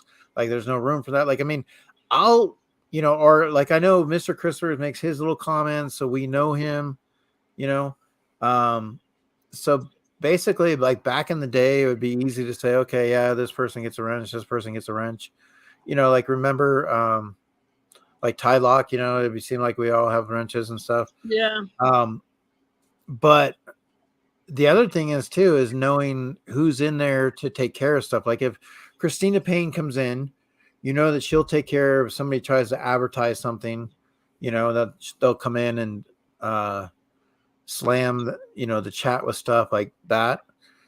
But yeah, as far as that goes, Slushland, no, not at all.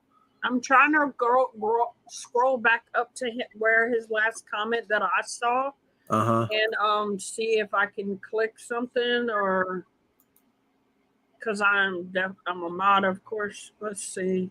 Okay, and it's been a long time. Okay, here's a question Annie M had too for pop collectors, guys.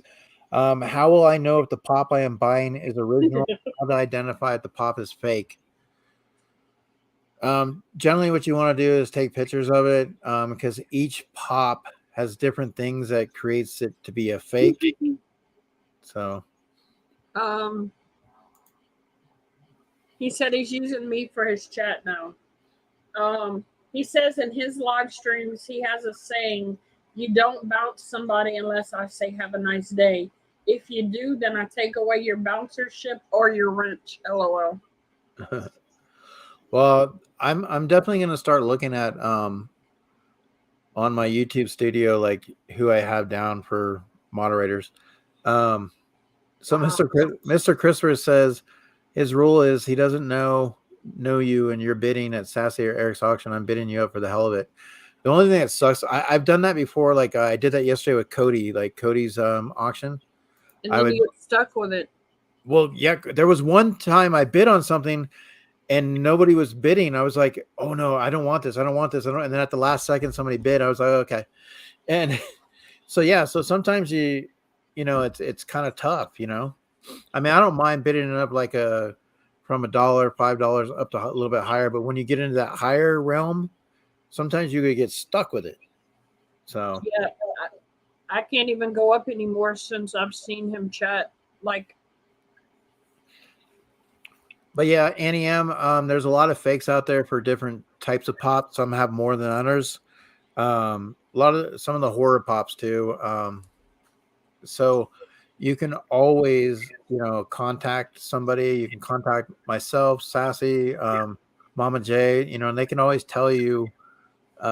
We can always put you in the right direction for someone that really knows if we don't know ourselves. So, yeah. I'm sorry, Slush. Hopefully you won't. I don't know. That's just weird.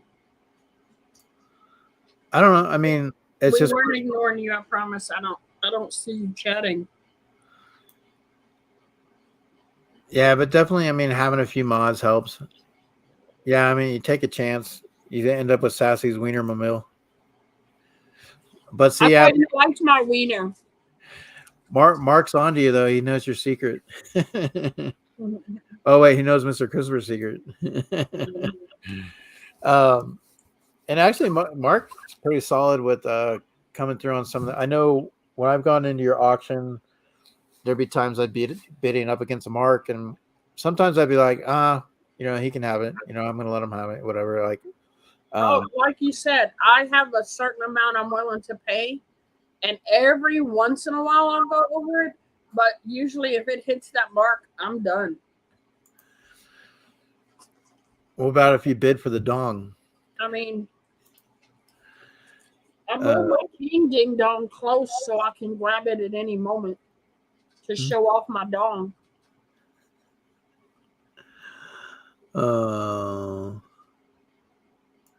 Let's see. Where's this? What's been killing me lately is the delays. I got to take some stuff off my computer because some things that should be moving, they're not moving, and they were moving earlier. This always reminds me of, like, something I've seen Mr. Christopher's do. Look. You know what I mean? Like, I definitely... Can you see Mr. Christopher's doing that? Oh, yeah, for sure. Power just pops. I bought 4 pops yesterday, plus I got 4 small Disney pop. They are all made in Vietnam. I didn't get them made in China because I'm not sure if it's original or not. I can't tell the difference, to be honest. What's real and not real. Okay, so the thing is, Annie M, like, for example, the Jollibee pop, right? So, and I got this, from Spastic Collectibles. So I know, like, they have a good reputation, right? But if you look on here, Annie M, I'm going to show you. So it says made in China. Yeah. So right in here, it does say made in China. So, which is hard because there are some fakes that come from China, but I mean, at the same time, a lot of the pops that Funko probably secures is from China. So, well, she said she bought the Vietnam one, but she didn't buy the China one. So, and the thing is, the Vietnam one's the real too. I think I've seen made in Vietnam before as well. So it really is hard to tell what's real and what's fake. But if you're paying a cheap price for them, it doesn't matter because you have the pop. Yeah, see, like people buy fakes just so they can have something like it, but not have to pay the expensive price. Like, see, this one's in China. This one's made in China. Well, I mean, look at the Bigfoot. The Bigfoot that's just recent, right? So what do you guys think about this on the box now? Oh, I don't know if I like it on the bottom is one thing, but I don't know about on the box in the back. So see, this one was recent, right? Relatively recent release at the Funko shop. And here on the bottom, it does say China.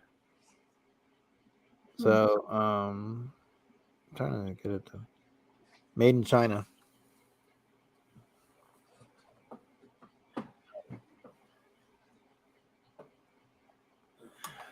I think they're mostly all made in China.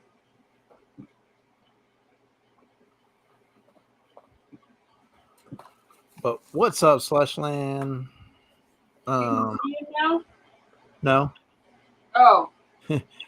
Mark says that's a fake. Please send it to me. I'll take care of it.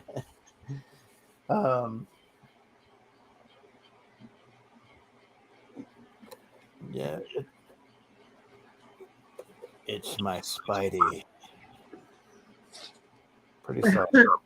Which one did you just show off? Oh, the Spider-Man.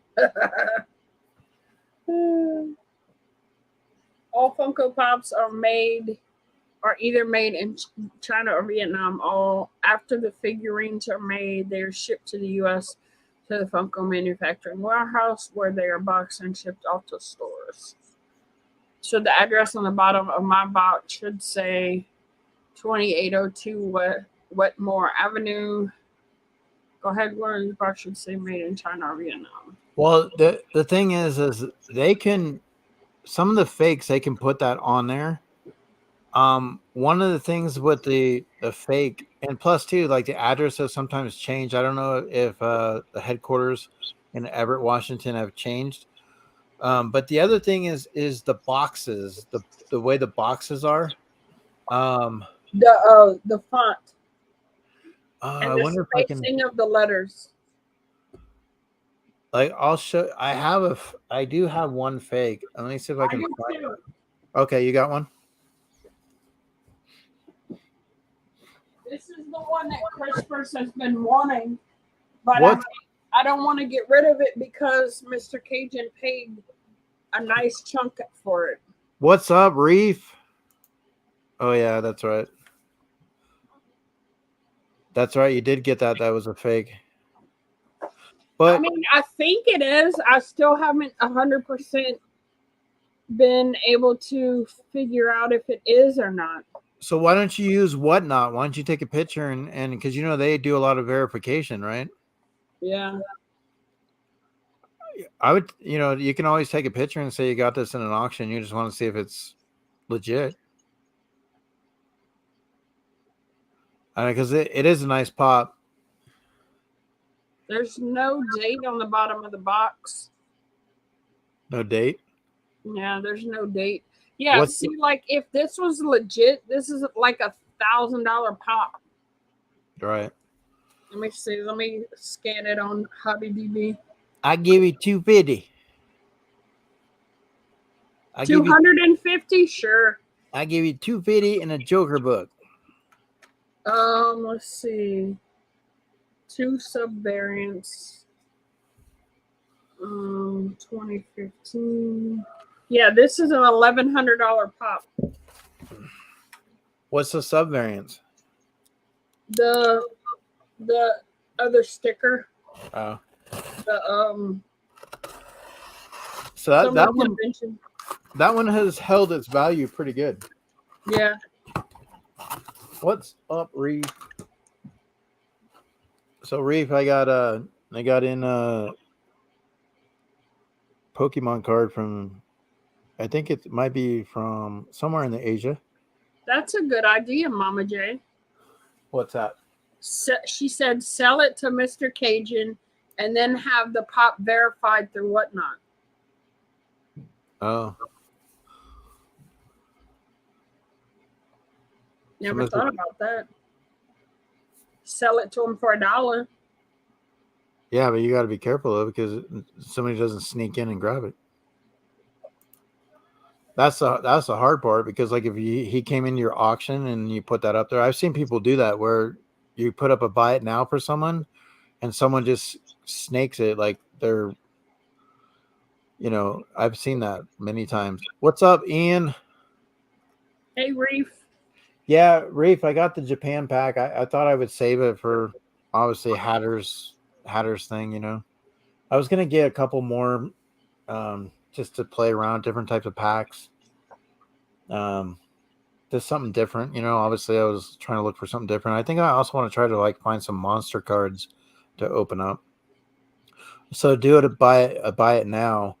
Right. But even on the buy it now is like you would almost have to do like if you went I, in.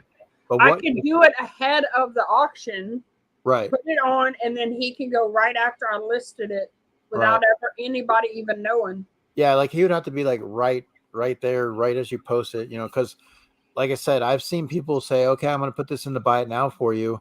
And then somebody went and snaked it and they're like, oh, who took that? Like, like, oh my God, what's up, Tats? Have a good night, No, buddy. like before my Appreciate it. auction even starts. You know how you can list stuff as buy it now and all that before the auction starts? Right. But Yeah. but I can go in. Can you buy it now before the auction starts? So that's what I'm saying. There might be somebody, you but can. there might be somebody scrolling or somebody that gets your notification and they're like, oh, Sassy's going to do an auction sheet. Let me go take a list. And they see it and they're $1. What? I'm just saying that sometimes you got to be really quick to the trigger. Yeah. Because, I mean, that would suck if somebody did buy it. See? Well, I mean, it's probably fake, Mark. It would be amazing if it wasn't, though, because he paid like $70 for it. But that was when we first started, and he didn't know there were fake pops and stuff like that. There you go, Crispy. That's what I named my son after. My son's Logan. I named him after Wolverine. Yeah, but I mean, even to have a pop like that, like it's still cool to have it in the collection. I mean, if it's just something you want to have. Well, I mean, Crispy said he would buy it, but I mean, I would have to get what he paid for it because then he would be losing money. You know what I'm saying? But you didn't pay the $1,100 though. No, but he paid $70 for it. That's if I'm gonna turn around and sell it. How would I be selling a fake for $70? Well, you're better off just finding out if it's legit, like Mama J said. Then you will know, and then you know what you're up against. And if it is a fake, then you can kind of go from there. Yeah. I mean, it's still a cool pop to have if you just want to own it. Like I have the Indiana Jones one. It's a fake. It's a small the Indiana Jones, but I mean, it is what it is. I bought it early on when I first started coming in the community. I bought it and I ended up not paying a lot for it, but at the same time, Pennywise Freddy. When you're just starting out or just whatever, you don't realize that there's fakes. Well, I mean, fakes, sometimes the fakes can be almost spot on, right? I mean, sometimes they're really, really cool. Well, Christina Payne, she got a fake Michael Jackson set. Wow. But, sometimes you can probably still sell those fakes to somebody else if you're down the road that somebody might want them, like it's just, you might get something good for it. And I wish there was a better way that they could come up with to know that it was a fake pop, because sometimes they are like, obviously with the horror pop,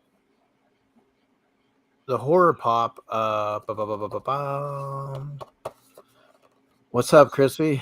I mean, it really is a cool pop to have, though, for real. You want the Indiana Jones one? But the Saw Billy, right? There was a lot of fake Billies lately, and there was a lot of the Captain Spauldings, right? Right.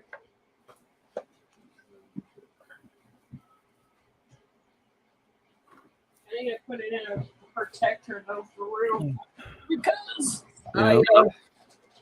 I took it. I had it in a hard stack, and then when I thought it was fake, I took it out of the hard stack. But now the box is getting messed up, so I got to put it in a soft protector.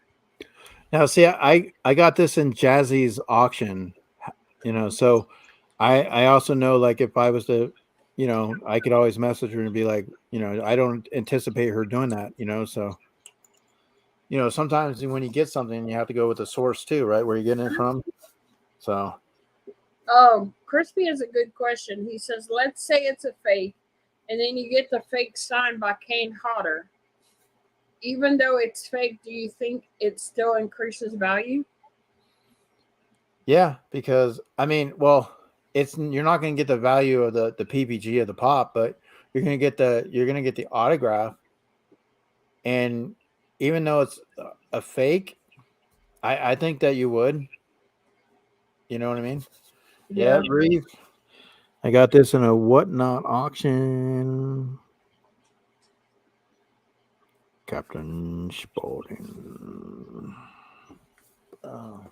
See, I like how they do the backs of these, because like his handprint is on there, and then the one you just showed had a cool little background. Well, the horror pops are really good about that. You know, Yeah.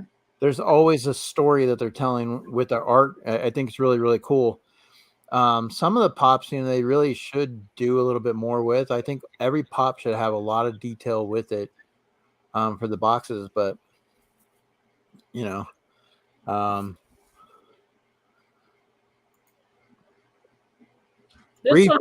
are you a big horror guy, Reef? Most pops say 14 and over. This one actually says 17 plus.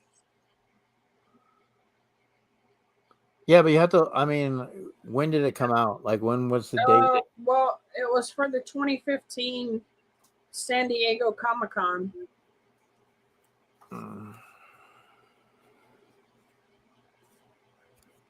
This is what I wanted. The auction, Big Dog Dave, custom. Yeah, I remember you showing that.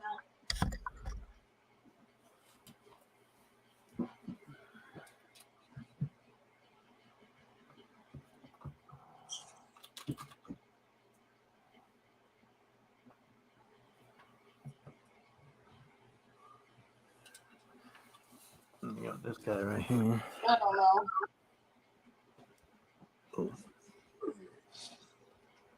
Yeah, I remember you got that. My all-time favorite thing that you got was that custom Freddy Krueger as Pusheen. Pusheen as Freddy Krueger. Yeah. Yeah, I love that one. Yeah, I won that from they just what's the mystery box company where we would buy them, but then we had to wait for a while, and he wouldn't ship them out until they all sold. Bands for Arms. Yeah, Bands for Arms. I mean, Nick's a good guy and everything, but used to buy a lot of the boxes, and I know the Luau just posted a video where he bought the last one, but this was one of the pops that I want. It's custom, so it's really, really cool. And what it came with, so it also came with this here, and it's one of one, and it's signed in the Middle Brothers Customs. So yeah, that's awesome. I love that. Oh, and then I picked these up from I Want This stuff in their auction. Yeah, we were live. I didn't get to go to that live and get a chance to win anything. I was so upset that I missed. But we were interviewing somebody that night, so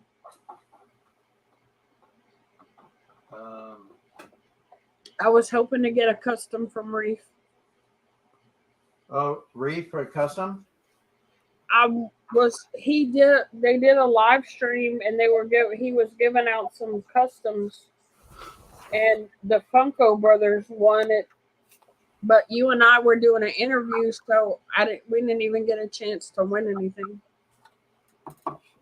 Okay, it says the Funko Brothers, but I haven't I've seen Matt, and they're doing really good. I just checked out one of their shorts that they did the other day, but I've only seen one of the brothers.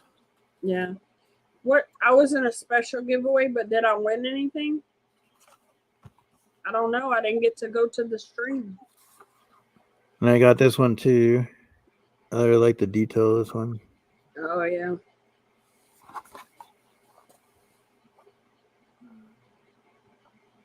What was the special giveaway?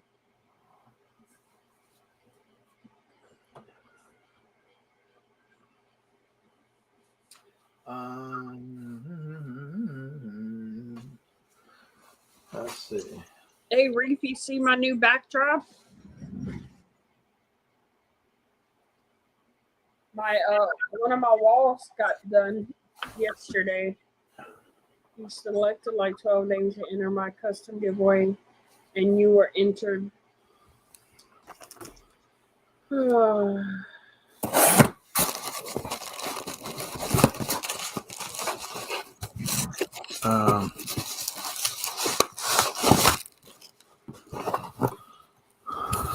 But yeah, I think for the most part. Okay, that's that pop. I gotta send that out. I know what that is then.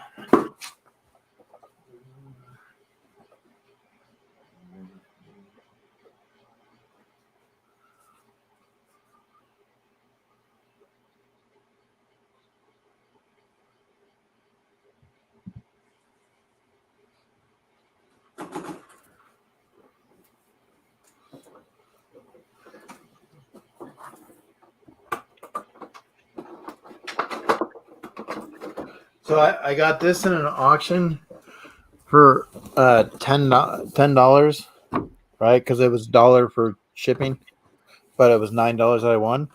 And it's got a little bit of damage up top, but I'm gonna take it out anyways. Like the big pops. There's some that you just gotta take out.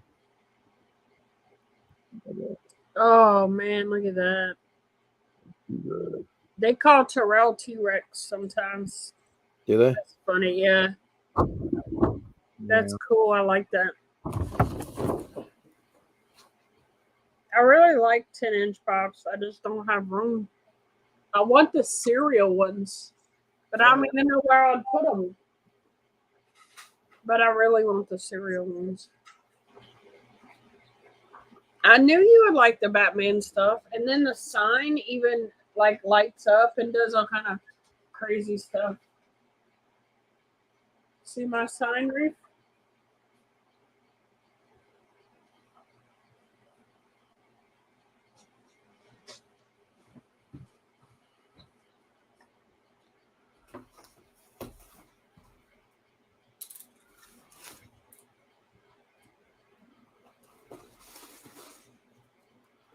So what else you got going on?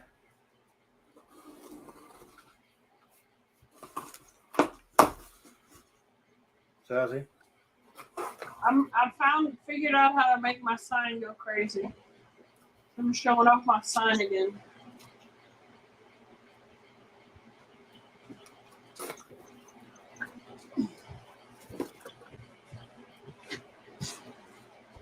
Thank you. We were working hard on that yesterday. Yes, he did do the shelves. He made the shelves out of fence boards. That's what he did yesterday. He did this whole, like, from here all the way over. He did that yesterday, and then I put all my DC stuff on there. And then we bought this over the weekend and showed it off earlier. Here, Mr. Cajun bought that for me over the weekend.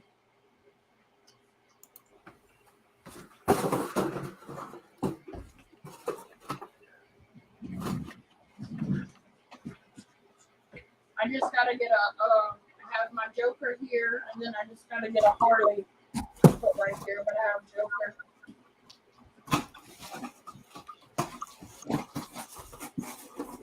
Move this Joker.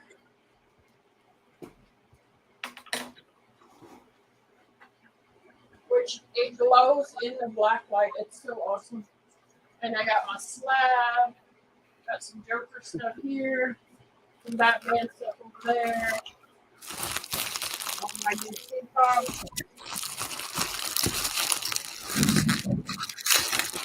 Yes, the sign he bought at a Comic-Con last year in Mississippi. But they're really easy to make. He had thought about making them himself. Yeah, I love my sign. You could see it up close. You could see that it's like a comic strip. Did you turn out the light? Did you turn Yeah, I out the did light? earlier. But No, when but it's close, I could turn it out now. Turn out the light now. wait. I put my camera down real quick. Yeah, I might have to fly Mr. Cajun out here for a week to do shelves. Yeah, that would be awesome.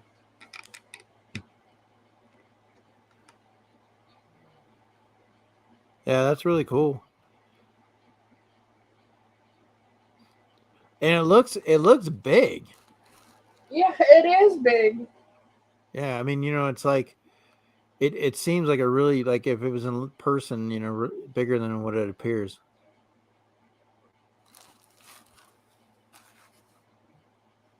I wish you could see it closer though, because you could tell the comics. It's really cool comics. There's like the Joker's in there. There's Flash, the Riddler, Superman. It's so cool.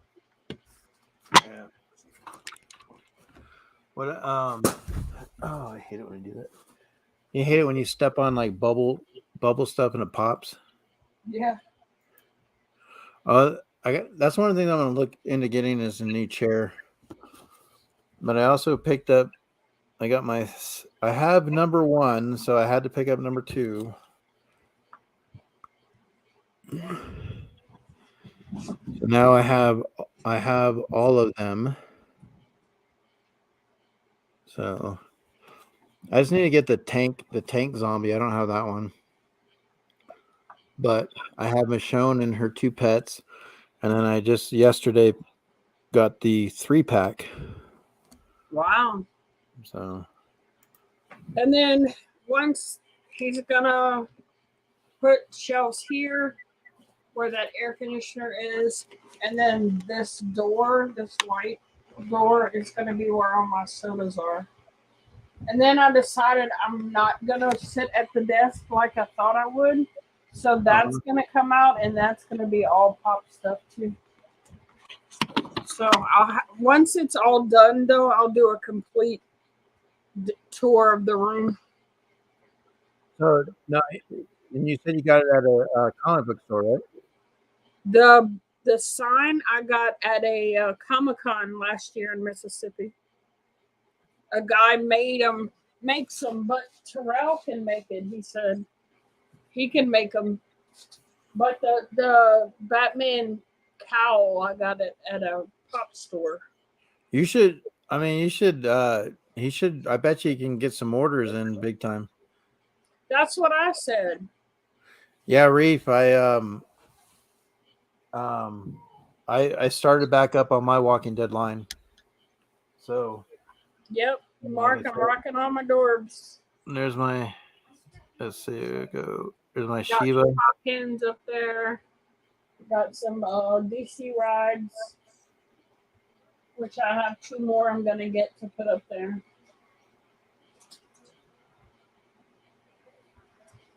You see my Harley little stuffed animal, stuffed doll you got me, it's up there. I got a Handmade by Robots open box up there. Oh, you know what? I wish Handmade by Robots could. I really do wish I could do The Walking Dead. Mm-hmm. You never know. Well, they said they already explored it, but. Oh, really? Yeah. But I think, for the most part, I don't know. Like, I really want to have more room, for the horror. And what I want to start picking up now is I think I want to start picking up the NECA figures. Getting more of the NECA figures. Well, Mr. Cajun saw. I don't know. Did you see that figurine I had put in the Patreon chat? He hasn't taken it out of the box, but it looks really good. He is liking those, so he's probably going to start doing those. It was that Venom Marvel. Oh yeah. some kind of thing. He likes those. It's a gallery diorama. Dioramas, yeah.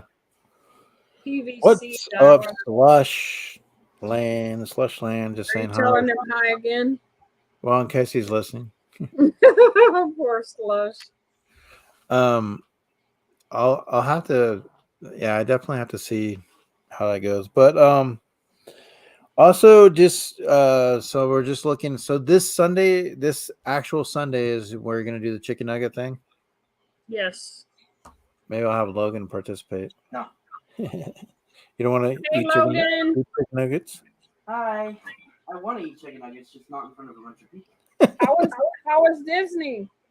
It was fun. My feet hurt. Well, I'm glad you had a good time. Yeah, I have more money than Jacob now. And we may, when Grandma comes from Mom, we may go to Six Flags. Yeah, she was saying that. Which, I mean, I would be down because I wouldn't be scared of many roller coasters. I'm not doing Wonder Woman now. I did one. I did Wonder I Woman. do not trust that ride for the life of me. I'm 3 weeks all around the pop room. The daughter's moving out in June, so I have lots more room. See, I can only put one pop on the shelf. I can't. It's only wide enough for a pop. The only way I can get more in is if I turn them sideways like I have this way. But he's adding 3 more shelves there. So I'll hopefully be able to face all my pops forward once everything is completely done. Yeah. I prefer seeing them forward instead of sideways, but I don't have enough room right now to put them all the right way. Yeah, Reef, that was a tough episode, but I mean, it's one of those things where you kind of wish that the tiger could have lasted for a while, but it was the comic book death. So let's see. Wow.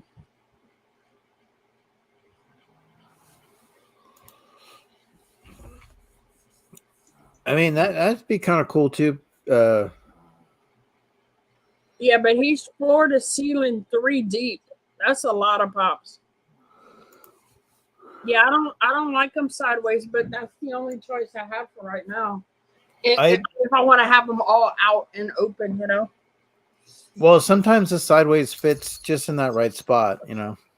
And if it's like 1 or 2, it's not that bad. Yeah, that's like my cereal shelf.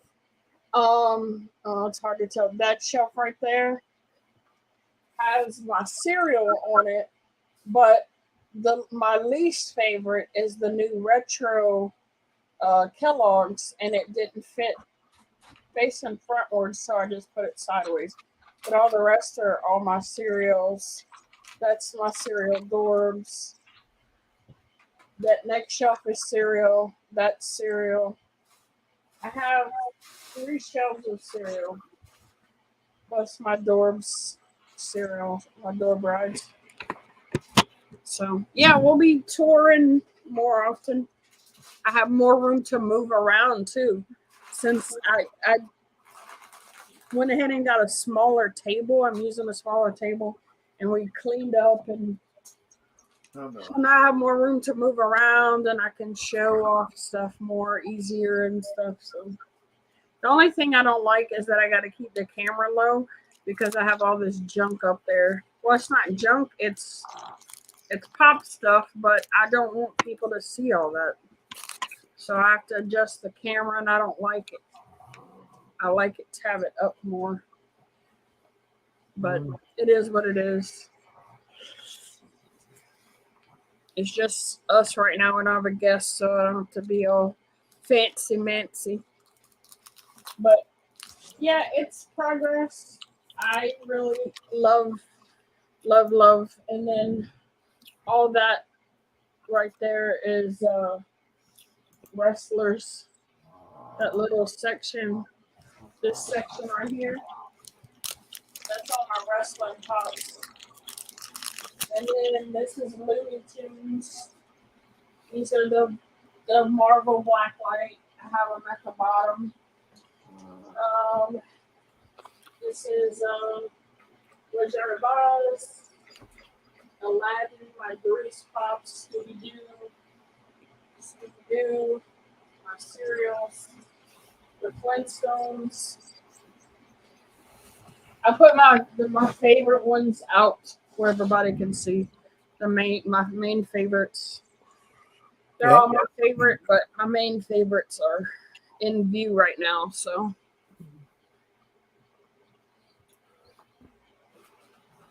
yeah, I'm looking for the Universal monsters, the Mummy and creature from the Black Lagoon.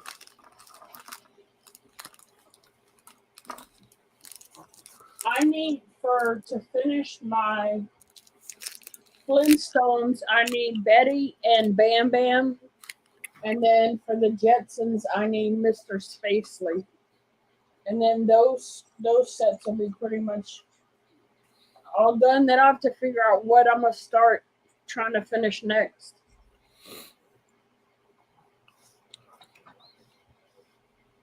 Sky.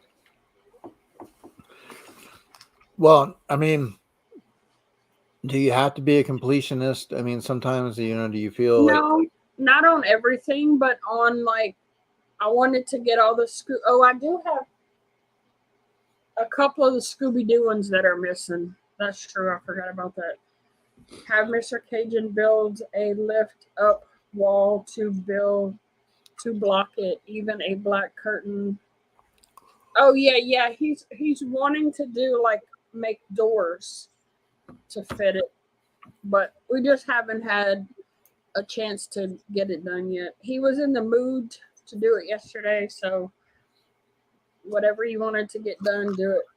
Yeah, we thought about a black curtain. I was thinking about, I want this stuff. You know how they have all the sodas right in the display case? I was like, man, like being in California, because we get earthquakes.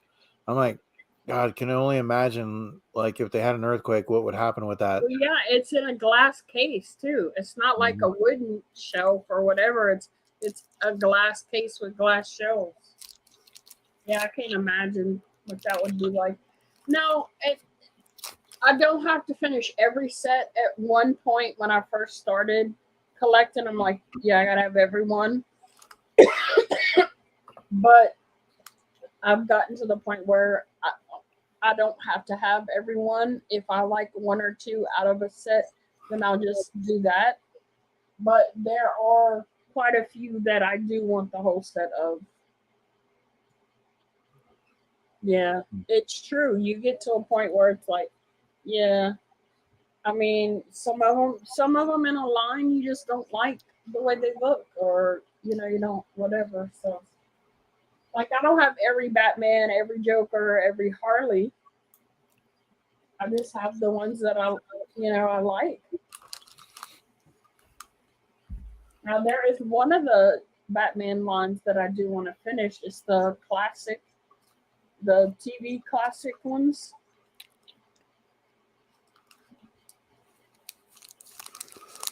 Like what TV classics?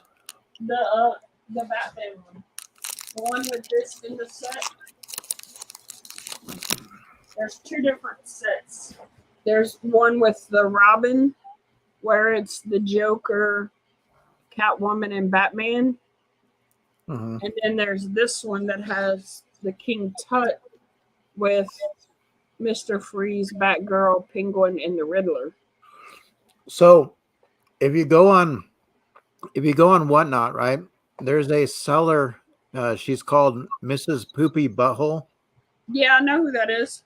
So if you click on her listings, she has a lot of the Batman, those type of pops.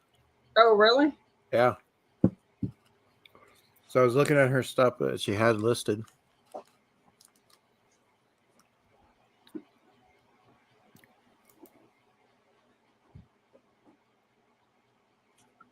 I did actually have more DC than that, but I had sold some a while back. And I apologize if I'm not in the loop as much, Mark, but how's your wife? How's the family? And Reef, how's the family with you? The Batman Imposter. Oh, that's a big set, Reef. I go back and forth with that set. At one point, I wanted it, But I feel like there's just too many. I don't think I want the set.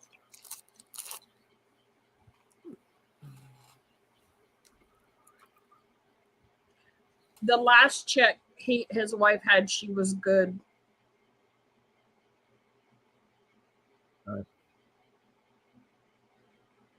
When is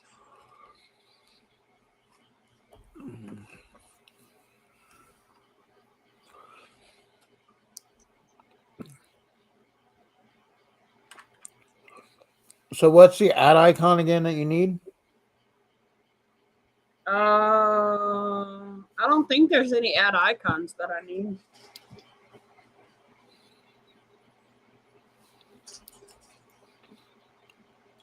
I need to find a list so I can print it and highlight which ones I have and don't have.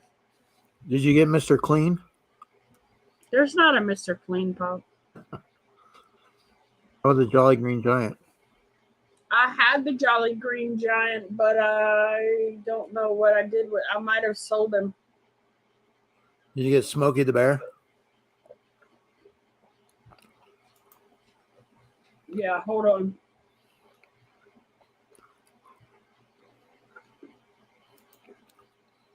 Yeah. Well, always in the thoughts and prayers. Glad that she's doing okay right now. What about, did you get the Noid, the Domino's pizza? Yes, I actually have the glow in the dark one.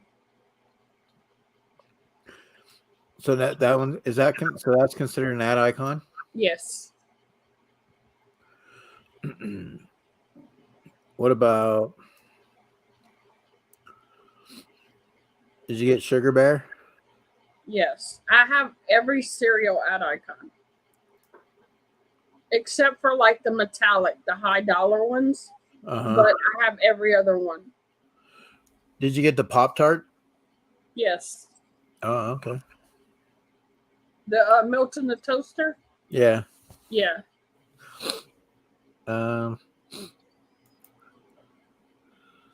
Did you get, so you got all the Captain Crunches and yes, Sugar Crisp with Domino's. Is there a cereal that they should make that they haven't done? There was one I had said the other day, and now I can't remember. They need to make the Nestle Quick Bunny. Yeah, that would be a good one. Yeah, the Nestle Quick Bunny. I mean, that Nestle Quick has been, it's like Kool-Aid, Right. I can't really think of a cereal. I feel like I had thought of one the other day, but now my mind is blank. I mean, there always seems to be something that they didn't have. Cereal icons. I mean, I have a lot. 1, 2, 3, 4, 5, 6, 7, 8, 9, 10, 11, 12, 13, 14, 15, 16. They got to make also is Mr. Whipple. Don't squeeze the Charmin. That would be a good one. Or even the Charmin, a little roll of toilet paper. That would be funny. The Wheaties box with Bruce Jenner on it. Oh, jeez. Wheaties.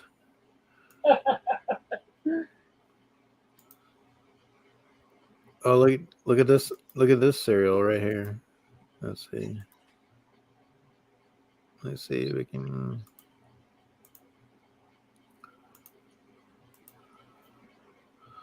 All right, let's see. Oh, wait. Sugar Crisp. No, that's the wrong one. Hold on. Let me do this one. That was the wrong one. This one right here. No, that was just a link to get there. Oh. Wackies. Never heard of that. Yeah, Wackies.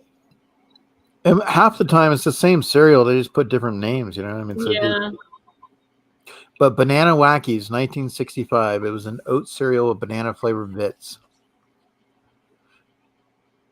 Baron von Redberry and Sir Grape Fellow, 1972. And then Blueberry, Count Chocula, and Frankenberry was 71 and 73. The first two monster cereals. Graham serum. So which one came first? Count Chocula and then strawberry, and then after that was blueberry, right? Yeah. Yeah. Blueberry came in 73. Yeah, so it's Chocula and strawberry first. Wait, go up. Sugar Jets, Crazy Cow, strawberry, Crazy Cow chocolate, Cocoa Puffs. That's the cuckoo. Yeah, Sonny the Cuckoo Bird. Yeah, I have that one. Tricks.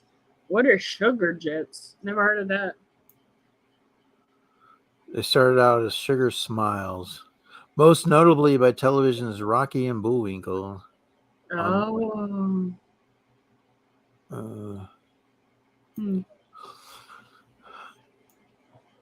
Let's see. Oh, buckwheats. Buckwheats. Frosty. There's a Fruit Brute, Kaboom, 1969. I think they should do a Kaboom pop. They did the soda. Why not do the pop? Right. That's a cereal one that we need. Oh, look at that. Hoops. Huh. But that would kind of fall under Apple Jacks. Apple Jacks was a good one. Yeah, you don't have would be the actual the mascots of the kids, the Applejack kids. Yeah. So what do you guys think about the new Scooby-Doo lunch boxes? I hate how they left out the rest of the gang. Only Scooby and Shaggy still buying Cheeto. We actually talked about that earlier. I like them. I think Shaggy looks weird. And some of us were saying we didn't remember certain ones of the villains that are in there. I think the cooler should have been like designed like the Mystery Machine. Yeah. Yeah.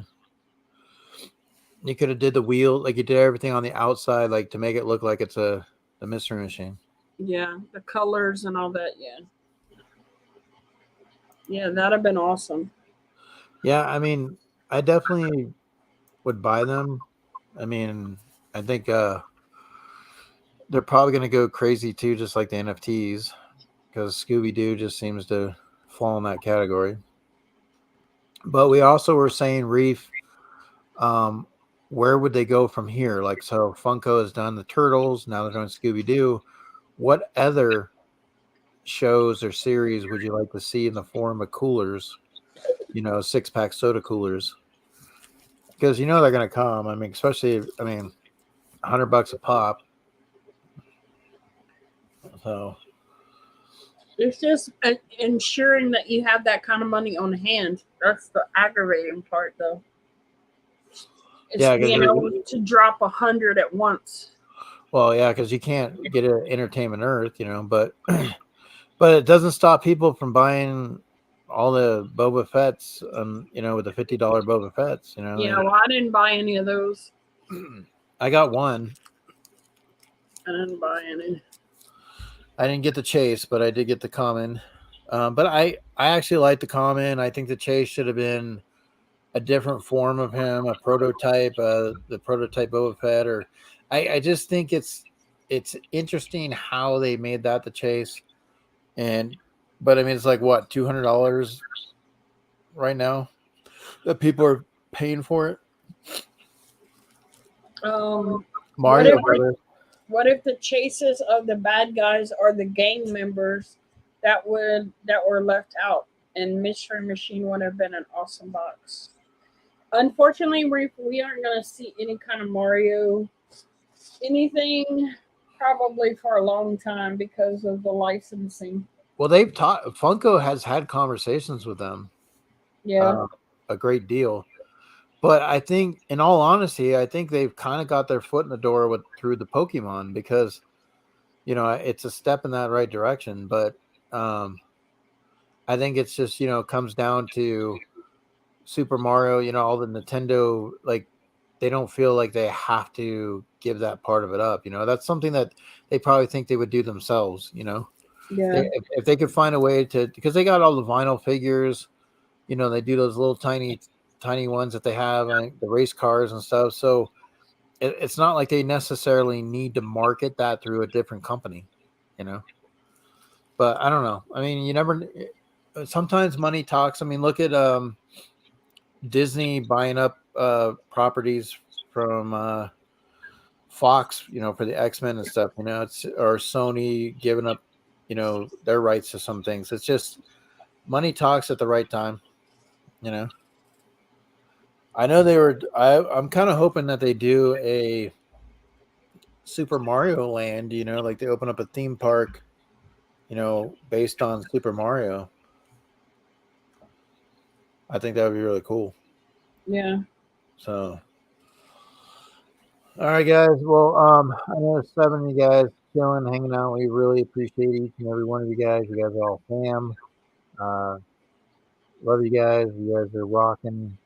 We appreciate you guys hanging out with us, and we on Monday nights we try to find some interesting guests, and whether they're people in the community or people outside the community. Either way, we always try to bring something different, and we appreciate each and every one of you guys, even you, Slushland in Canada, Johnny Funko in Canada, Nadia in Canada. Yeah, it's funny because Ryan Milky usually comes in, but he didn't come in tonight because he doesn't like Deadpool. But yeah, check out. So Sassy this Sunday, Sassy she's gonna be eating some nugs, and she's gonna be doing her whatnot. What time's your whatnot auction? 8 o'clock on Saturday Central Time. Yeah, I'll actually be Saturday. Unfortunately, I'll be doing competition for karaoke. So cool. Well, we have the kamikaze karaoke thing.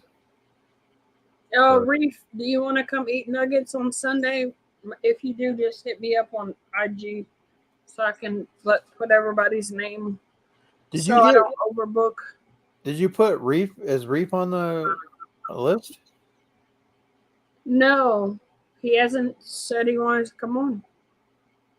All right, Reef. You can go on everybody else's live stream, but you can't come on ours. Reef, you need to come up and hang out with us on one of the dates so we get to interview you and get to have some fun. So make sure you reach out to Sassy so we can put you on the schedule. No ifs, ands, or buts. But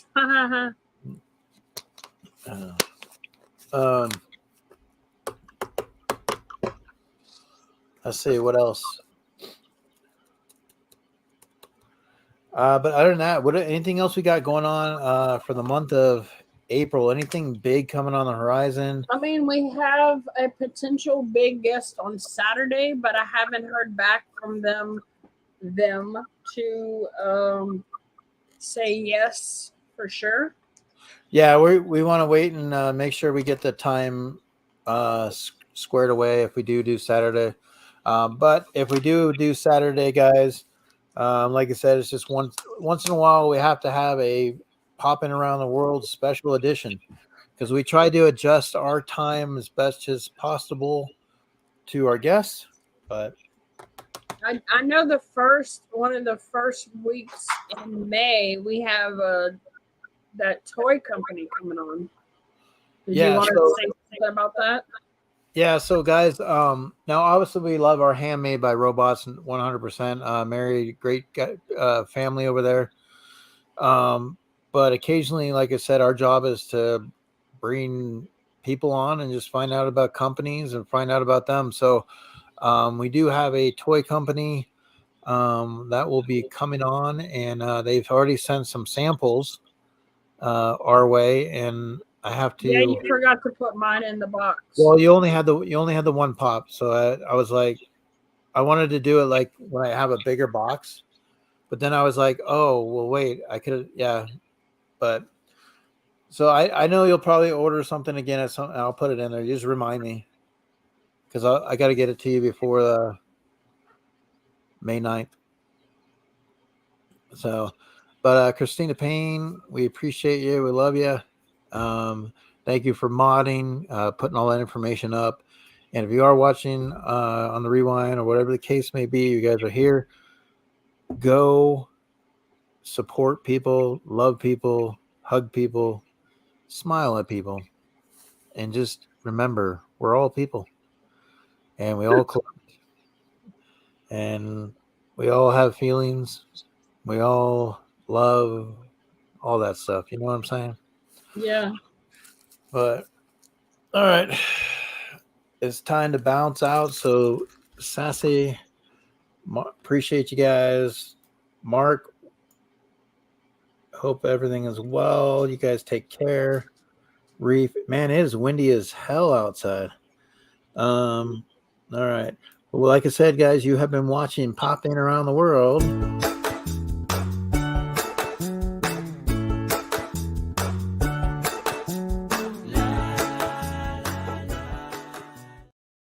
Oh, that one's cute. And once again, thanks to Annie M for the super chat.